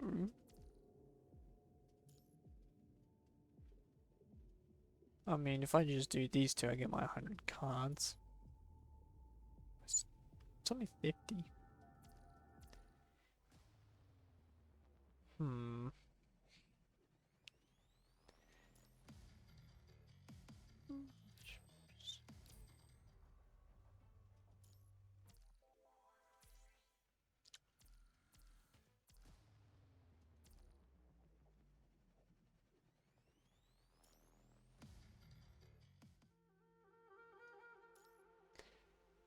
Alright, let's do this story real quick. If I remember correctly, we entered the story exact the same time, same way last time. I demand to speak to the captain. Captain? Test. All good. Is everyone ready? Sophia scans the room, ensuring to catch everyone's nod of confirmation. Within the expensive room, the group is seated in a circle on the ground, each member independently operating their own terminal. And of course, all of this effort is dedicated to fulfilling the task at hand, the sequel of the Dragon Boat Festival film. Given the unsuccessful attempt at script writing, the group has decided to follow Ayla's suggestion and apply the same method as last year, which is facilitating the script writing process through a TRPG game. Well, everyone's plays a different role in the world constructed by Ayla. The Dragon Boat film from last year was adapted from the outcome of a TRPG game that everyone dedicated their efforts to playing. Despite the role-playing part is just a game, so players are not expected to deliver professional level performances. However, let's get started.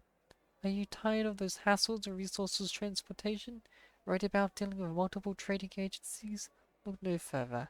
Adelaide Commercial Alliance is here to assist you with speed, efficiency, safety, precision, and unparalleled service quality. Will be your one-stop solution for resources transportation and agency trading. Whether it's ammunition, rations, or medical supplies, Adelaide Commercial Alliance always generates top-notch safety measures and offers flexible payment options. Sophia, are you almost done? This is taking too long. Didn't we agree on 2 paragraphs? I haven't finished the second one yet. There are still about 2 pages left. I really should have set a timer limit instead. Well, that's a negation of an ACA member for you. Guess we should never underestimate an ACA member's ability to maximize value. In response to the WGA member's complaint, Sophia simply raises 2 fingers to make a V sign before resuming her reading of the advertisement script in hand. And it ends with the anxious WGAA member almost breaks the calibration button on the timer by repeatedly smashing it, and the advertisement has lasted. Stop. A full 255 seconds. I seriously doubt viewers still have the patience to finish watching this ad. Don't worry, they have the privilege of skipping ads by purchasing a special membership, and each month it only costs. You know what? Forget about it. Ella, the program is successfully activated. I'll leave the rest to you. Without watching Ella's response, the WAA member hurriedly turns off the light. The spacious room is instantly engulfed in darkness, only to be illuminated as this running projectors come to life.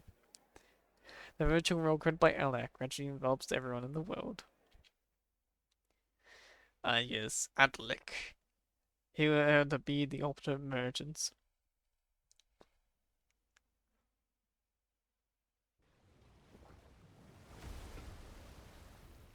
As this sound of waves, tides welcomes you, following the wind that rushes into your sleeves.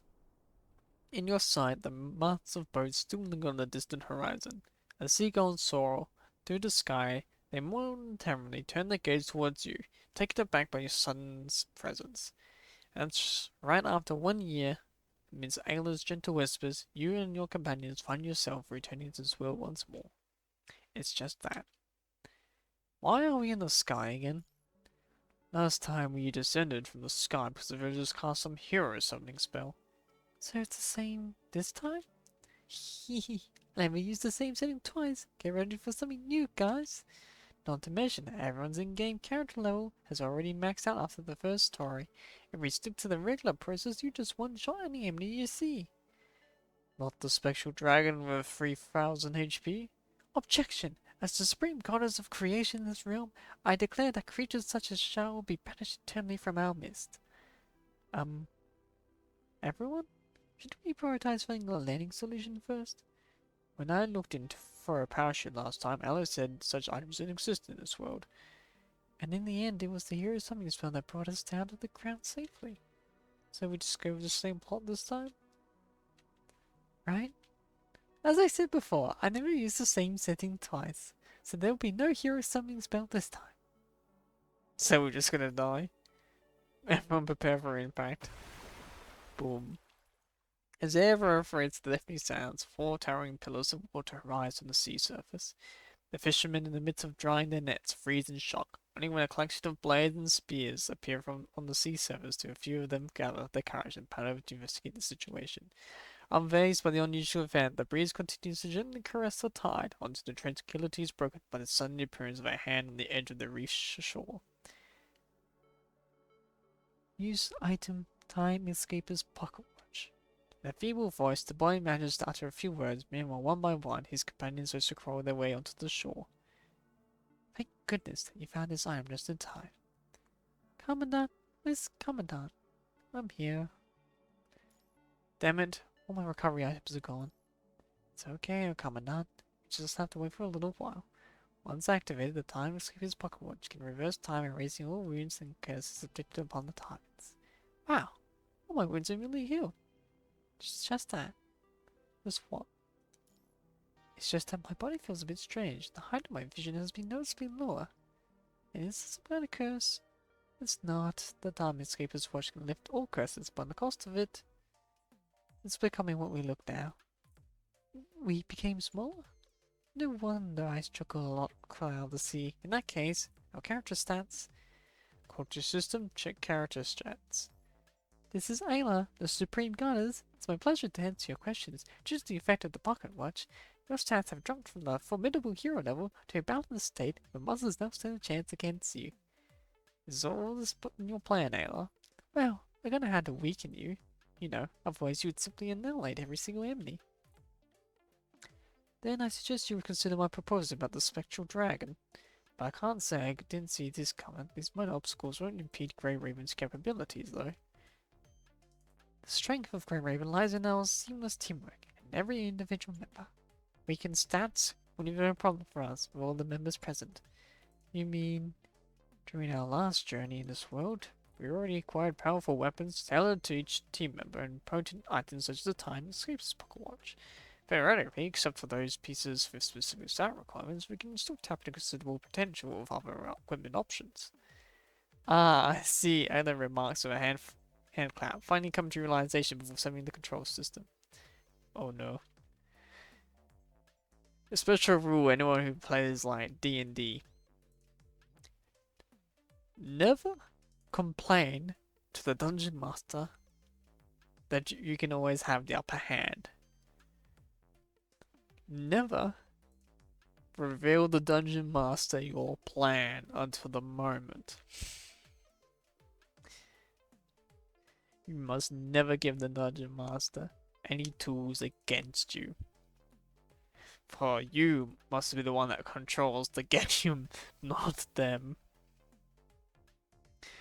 Lee's hand quickly reaches down towards his waist, where his equipment bag hangs and is trying to grab something before Ella takes action. As a result of the speed race, Lee manages to secure the first item in his inventory at the last moment. Unfazed by the crashing waves, the gusting wind, his small fingers show no fear. In his hand, the item looks almost dazzling under the sunlight. All set. Lee, you're holding a sea conch? Yeah. My inventory is sort of based on the order in which I obtained each item. Rather than a weapon, he has retrieved from bag is a sea conch that couldn't be more common and find its way into his inventory when he fell into the sea. So, we have nothing left now? Yep, all gone, with the waves. And don't forget to factor in the wear and tear of the equipment's durability. If we're talking about the items lost during the fall, it's possible to find a way to retrieve and repair them. If it's already too late. This just gaze to the direction as you point. On the far offshore, fishermen are bringing in their fully loaded boats to dock, and their cheerful singing resonate throughout the air. Amidst their melodies, praises of the good goddess's gifts, and they carry a heap of items recognized to every Grey Raven member onto their wagons. As the sound of rolling waves fades away, the air is left abuzz with the lingering echo of their vibrant calls.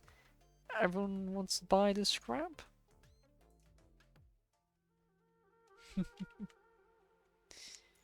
Old friend.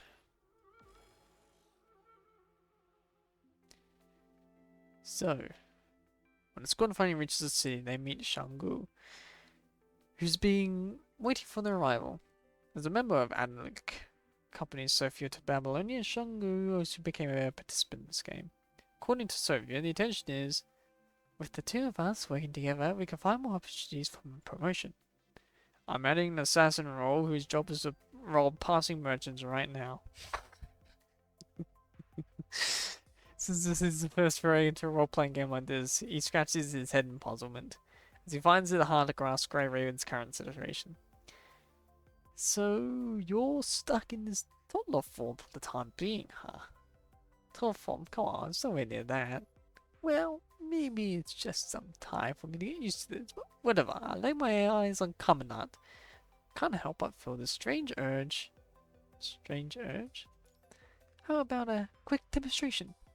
Having said that, Shango extends his arm toward you. Movement sign? Hey. With a hint of disappointment in his voice, Shango retracts his raised arm. Anyway, it makes me really want to pat Commandant's head. Does it mean people will simply see us regular children?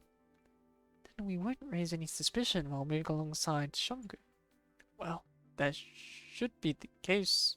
But why? Was it easy for you to be suspected by someone else? Someone before? Or Jungu? You didn't fall from the sky? Fall from the sky? Oh, well, you're asking about how I spawned in this world? Since this is my first time playing this game, my character is nearly created with a different entry approach than yours. So it should be the same for Sophia. Speaking of Sophia, she took away all my study money, saying she wanted to check the local market. Probably making a fortune already with Analytics knowledge. Mid-conversation, Sugar abruptly pauses, his gaze sweeping over each member of Grey Raven. Ah, guys. Are you having a zero bonus challenge run right now? As Sugar observes, it becomes apparent the Grey Raven members barely hold any resource beyond the equipped outfits. Large sea conch hanging from Lee's waist, and a crab you just removed from your hair. Zero bonus is way too generous the way to put it. I've been wanting to ask the same question. Control system, give me more information. Control system, currently under maintenance. Please try again later. See? But how should we start our adventure then? Don't worry. There are still some benefits coming with this body size. Such as? Put his statues in the square's center. 4 majestic statue will stand tall, basking in the radiant midday sunlight. Even from the distance, the masterful craftsmanship and the intricately painted colors of those vivid statues can be easily discerned. Don't have to worry about causing any commotion. Sounds like you're saying it just to make yourself feel better, but sure. Just wait here for Sophia to return first, and also, the hero parade will be passing by soon. Hero? Parade? But we the heroes are all here. Huh? That's why I read in the notice board. Mentioned that the new heroes arrived. We soon head to the realm of dragons to address the withering issue. And you and the other Grey Raven members exchange perplexed glances as you clearly remember how you were entrusted with the mission of retrieving the ancient triangle from the realm of dragons as heroes during a previous adventure. Does this imply a change that will strip of your roles as heroes? And I said that she would never use the same thing twice. Is this the new hero played by a member of another squad? I don't think Anna would create a new scene by simply changing the cast of characters. Agree. Bingo! Congratulations, Lee and Commandant. Your speculation is correct. The hero role this time is not being played by someone from Babylonia, but rather by an old friend from this very world. An old friend from this world? Let us welcome the new hero of this world to the stage. Grand crowd gathers, music emanates from the opposite end of the street. On the flower-strewn path, amidst the jubilant beats and drums, an open carriage gracefully advances. A hero unfazed by his surroundings, standing upright, excluding the aura of composure and reliability, who is none other than the acquaintance of every Grey Raven that knows well. Commandant, I just want to double check with you. Didn't mistake what I saw, right? I think it's the one we all know. Is this some magic messing with my vision? I rather believe it's the realm of Guardian sitting up there instead.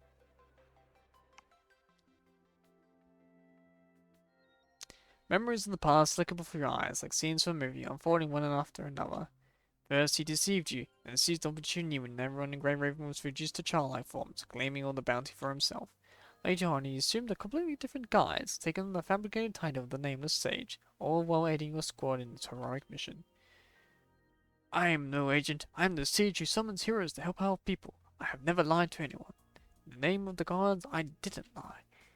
Flash magic. The trickster. You know him? Yeah, You met him during our previous journey, as a sly trickster who fooled us with his schemes. It's only been a year, and he's already managed to claim the title of hero with his cunning tricks. Look carefully at his posture. Do you find it strange? Something's fishy going on. Gotta find a way to stop him. It's not that I'm against an investigation, but judging by the portrait I saw on the noseball, I think this guy's the real deal.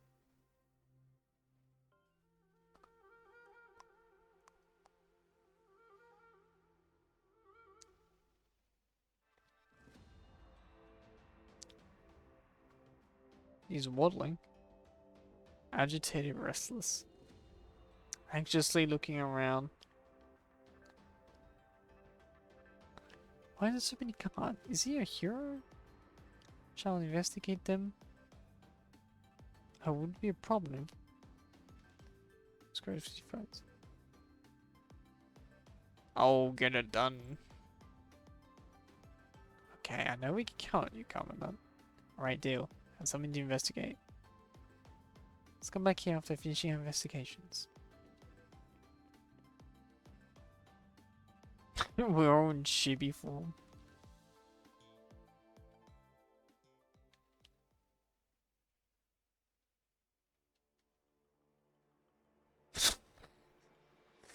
This is so goofy.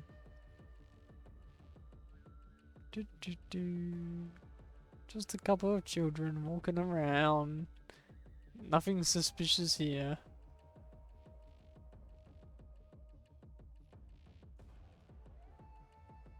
Oh.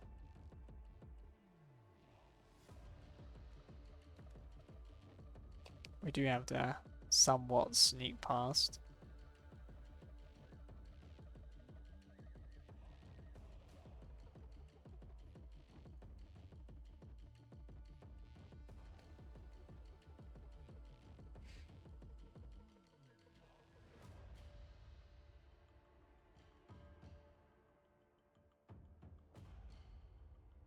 Only use quite a few of them.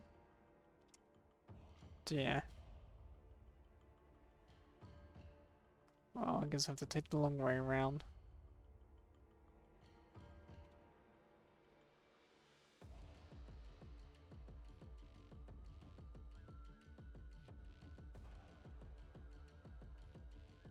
Oh, there we go.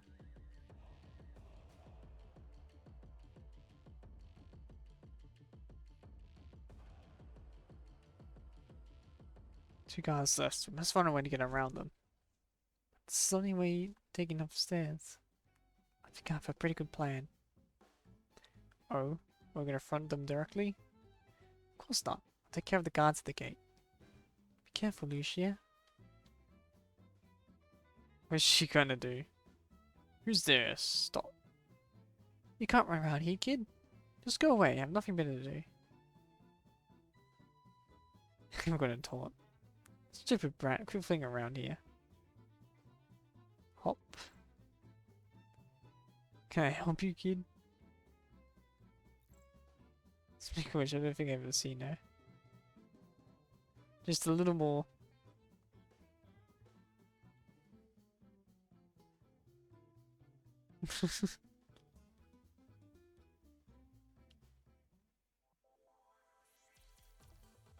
Incredibly stealthy and cheapy form. Little grey ravens assemble. During the duty shift with the guards, the group proudly approaches the window of the hero's room. With Shangu's assistant, the grey ravens successfully get through the window and appear before the hero. However, they were all greeted as a scene completely beyond their expectations. The travelling wizard, whom they all anticipate to be indulging in delectable treats while inspecting his loots, is currently bound by ropes to a pillar. The ropes tightly constrict his movements, leaving no room for his feet to shift, let alone his hands. That's quite a unique resting posture. Who's there?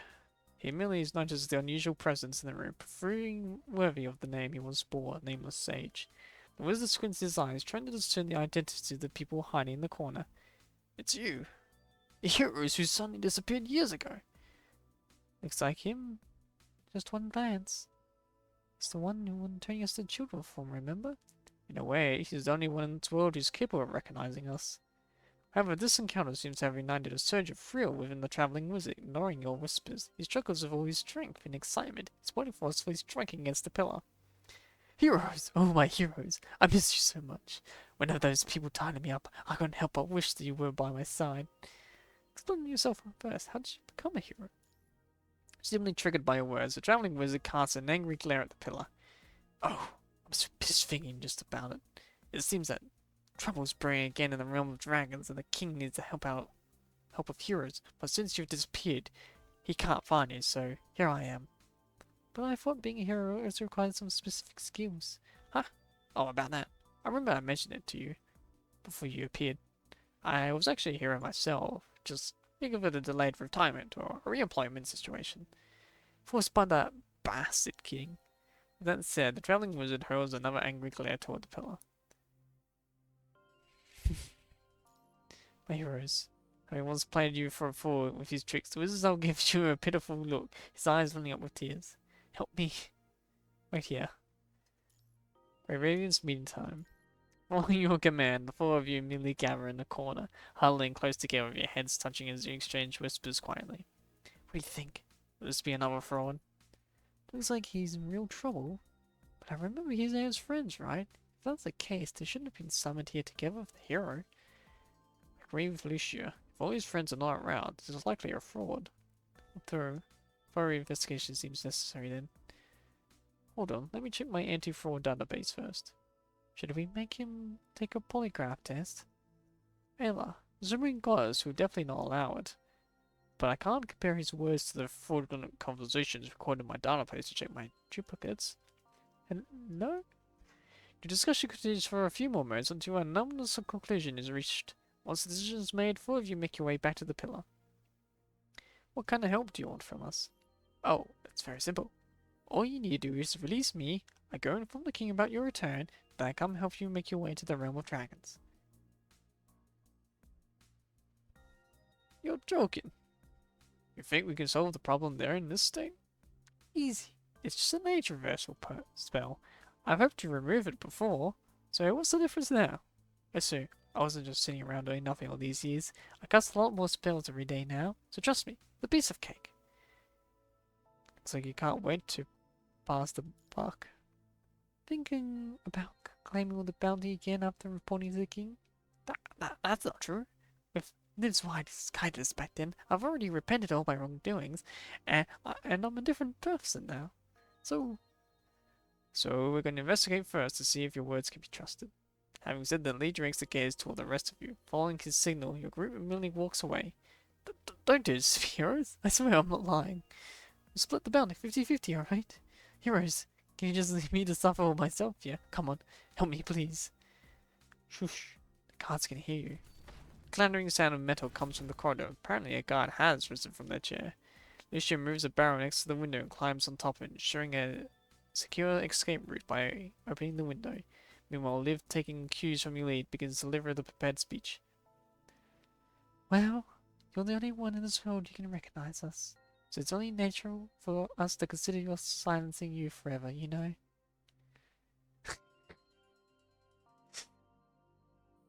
That's kind of brutal thing for Liv to say. Like, the nicest person's like, oh, we might need to silence you.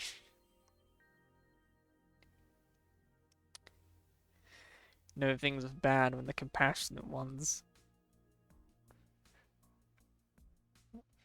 wants to inflict more darker means. Outside the game world, Ayla operates the program to roll a die. The numbers shown combined with this character stats would sign the success of a threat towards the wizard.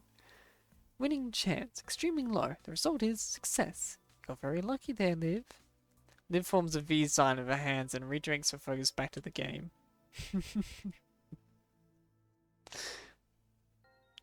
Feeling fresh by Liv.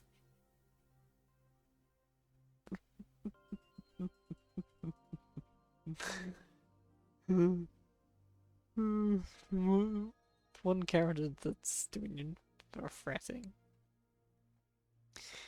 Being threatened by Liv, the traveling wizard falls silent. On the Ayla's side, the die is rolling again, determining whether he chooses to surrender at this moment. Oh, an idea just popped in the traveling wizard's mind. Hold on a second. Let's not even get to whether you would actually do it or not. I mean, in your current state, how exactly you go about slicing me? I. Liv hurriedly scans the entire room, searching for any usable object, but her efforts prove fruitless. It seems that the guards have taken thorough precautions to prevent the traveling wizard from escaping. While Lee remains stationed by the door, attentively listening for any sounds from outside, he clenches his fist and waves it defiantly at the wizard. Unfortunately, that tiny little fist is on his shows no semblance of menace or any looking cute. Guards! I have something important to report to the king. Go tell him now! Without hesitation, the traveling wizard unleashes a loud knell, successfully capturing the attention of the guards. In an instant, urgent footsteps can be heard approaching from outside the door. At least 10, judging by the sound, Commandant. How about we retreat first where we came? We can ask for Shunku's help later to get out of the city. I'll confirm the escape route. It's safe for now, but we have to move quickly. Commandant? Relax, I have a great idea. You signal your team to gather around you, speaking to them in the loudest voice possible. Commandant? Are you sure about this? I've never done this before. Having our identities exposed would be very troublesome. This is the only way to resolve the issue once and for all. Three of them exchanged glances with each other and soon nodded in agreement, their eyes filled with determination. Following the encouragement session, the present question at hand, who will be the one taking the lead? For goodness sake, what's the matter this time? After unlocking the door, the guard captain enters the room. Her expression tingled with resignation. Apparently, this isn't the first time she has encountered such a situation. Hold on. He's not alone. On your guard, everybody. However, before the captain starts asking questions, Liv steps forward proactive to approach her. She takes a deep breath, mentally preparing herself, and looks up into the captain's eyes. Guard lady, is he the hero in the picture on the notice board outside? Oh my, look at you, young little one. Huh? The tension on the captain's face immediately dissipates as her gaze settles upon Liv, who shyly speaks while gently grasping the edge of her armor. Yes, he's the hero mentioned in the notice. But how did you kids get in here? Before the captain can finish her question, Lucia accidentally makes a noise and falls over during her attempt to push the barrel, drawing everyone's attention. Under the watchful gaze, Lucia sits on the ground with her head lowered, as if ready for incoming blame for her mischief. We didn't mean to do this. Her clumsy attempt at distraction makes the guards burst into laughter. Seemingly confused by their reaction, Lucia takes a step back with her visions heightened. Surprisingly, this unintentional action creates an unexpected effect on their situation. Wait, they... Shush! Don't raise your voice. You scare the kids. What? Not delivering her warning, the captain walks over to help Lucia get back on her feet. Sweetie, this is the place where you should come sneak in and play. How many of you come here? Total of 4? 4? The guard carefully scans the room and immediately locks eye on Lee, who is hiding in the corner. There's one here. Is there anything wrong, kid? Lee still has his head lowered, giving no response. The guard puts away her weapon and approaches him. Is it... You know, Lee. Desiring to get Lee out of the predicament, Lucia makes her way toward him, only to be carried by a female guard who seems to think Lucia may be up mischief. Are you hurt? Kid? As the guard approaches Lee, he cautiously steps backward, but his retreat is promptly halted by the tough wall behind his back, no longer any space for him to escape in the corner. You can do it, Lee. Lee, I believe in you. Can you not make me do this? It's too hard to break free. I can't get down. Kid, be careful. He's got a weapon. Weapon? Taking a deep breath, Lee composes himself and reaches for the large sea conch from his waist. Under the guard's surprised gaze, he raises the conch. Around a moment's hesitation, blows into a full force. Caught off the guard by the eruptive currents, the guard takes a step back and shot. A companion standing behind her has to place a hand on her shoulder, providing support to her regain composure. Meanwhile, rolls to die again. Lee's action is peculiar enough to arouse suspicion, yet as the other guard gazes on his big innocent eyes, all doubt dissipates. Okay, let's not scare the kid. You don't want to get punched by a sea conch elf popping out of the shell, right? This boy reminds me of my nephew. He's quite shy facing strangers. Captain, they seem to be just some regular kids. What do you mean by some regular kids? You've seen regular kids before? Don't report something so obvious. Now, kids, did you sneak through the window because you heard the hero was here? Yeah, I want to see if the hero was from the stories. Those good childhood memories. When I was age, I used to be a naughty girl just like you. However, it's very dangerous to sneak through windows like that. Promise you won't do it again, alright? Okay. Good girl. Guard captain eventually lifts Liv into her arms, while casting a gaze at the dumbfounded traveling wizard, who remains bound to the pillar. I wish someone could learn from the kids and stop causing us trouble. A myriad of emotions flickers across the face of the traveling wizard as all the mysteries in the world converge with him, adoring his wrinkles of colourful hues. After Angelo rolls to die for the 18th time, the wizard finally snaps out of his bewilderment. Wait! There are more important thing I was going to report. You want to report to His Majesty about some kids sneaking into your room? They're not ordinary children. They're the heroes returned from the realm of dragons. Some age-reversing magic will make them look like this. Age reversal magic. The guard captain directs her gaze toward Liv in her arms. Feeling the weight of the scrutiny, Liv turns her head away subconsciously. This is no good. The captain then locks eyes with one of the guards and signals her to step forward, recognizing the hand wheeled in her hand, and your companions finally notice the presence of this mage among the guard team. As she casts a magic dispelling spell, a gentle glow begins to envelop your bodies. Attempt to break away. Run your die for covenant. Attempt failed. Oh dear. Liv swiftly begins surveying the room, memorizing all the guards' positions. Still held in guard's arms, Lucia struggles for a moment, not to the intention of breaking free, but rather to poise herself. Once the age of reversal magic is lifted, she can immediately grab the sword hanging on the guard's waist. Meanwhile, Lee appears nonchalantly as he continues to fiddle with the silk crunch in his hands, occasionally blowing a few notes into it. However, even after the light has dissipated, the gentle breeze has carried away the shimmering particles. Your prayers remain unchanged.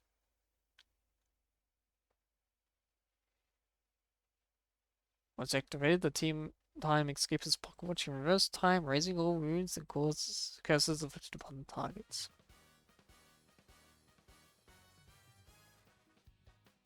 This is not something as simple as a curse or magic. Even I can't spell the effect. Is it over? What's the conclusion? Well, it had no effect, which there's no magic or curse on them. Finally, it seems you can take a breather. Unless it's something more advanced. After all, we're talking about the heroes. Or not. I'm done with this. Moreover, a little bit. Oh. Kids, listen to me. You see the hero who's tied? Leaning against the pillar? Has any of you met him before? In response, the guard is met with an innocent gazes of 4 pairs of big eyes. All you shake your hands and emit adorable denying sounds. Okay. Case is closed then. After a crisp snap of her fingers, the captain deftly stuffs a piece of bread into the mouth of the travelling wizard. It's about time to hit the road again. I thought I could get some time to rest, but after all this, kid, call me guard lady one more time, will you? Guard lady? Guard lady. It's now good to go. Okay, you two, get the hero onto the carriage. Make sure she's ready to tie up this time, alright? Excuse me, sorry, I can't hear you what you're saying. Quick, get him ready. Following the captain's command, the travelling wizards are adeptly released by the 2 guards, only to be soon bound tightly again with ropes, embroidered like a cocoon caterpillar. The 2 guards, one in front and the other at the back, carrying the wizard outside. Meanwhile, Lee follows behind them, blowing his sea conch even louder. Honk, honk, honk.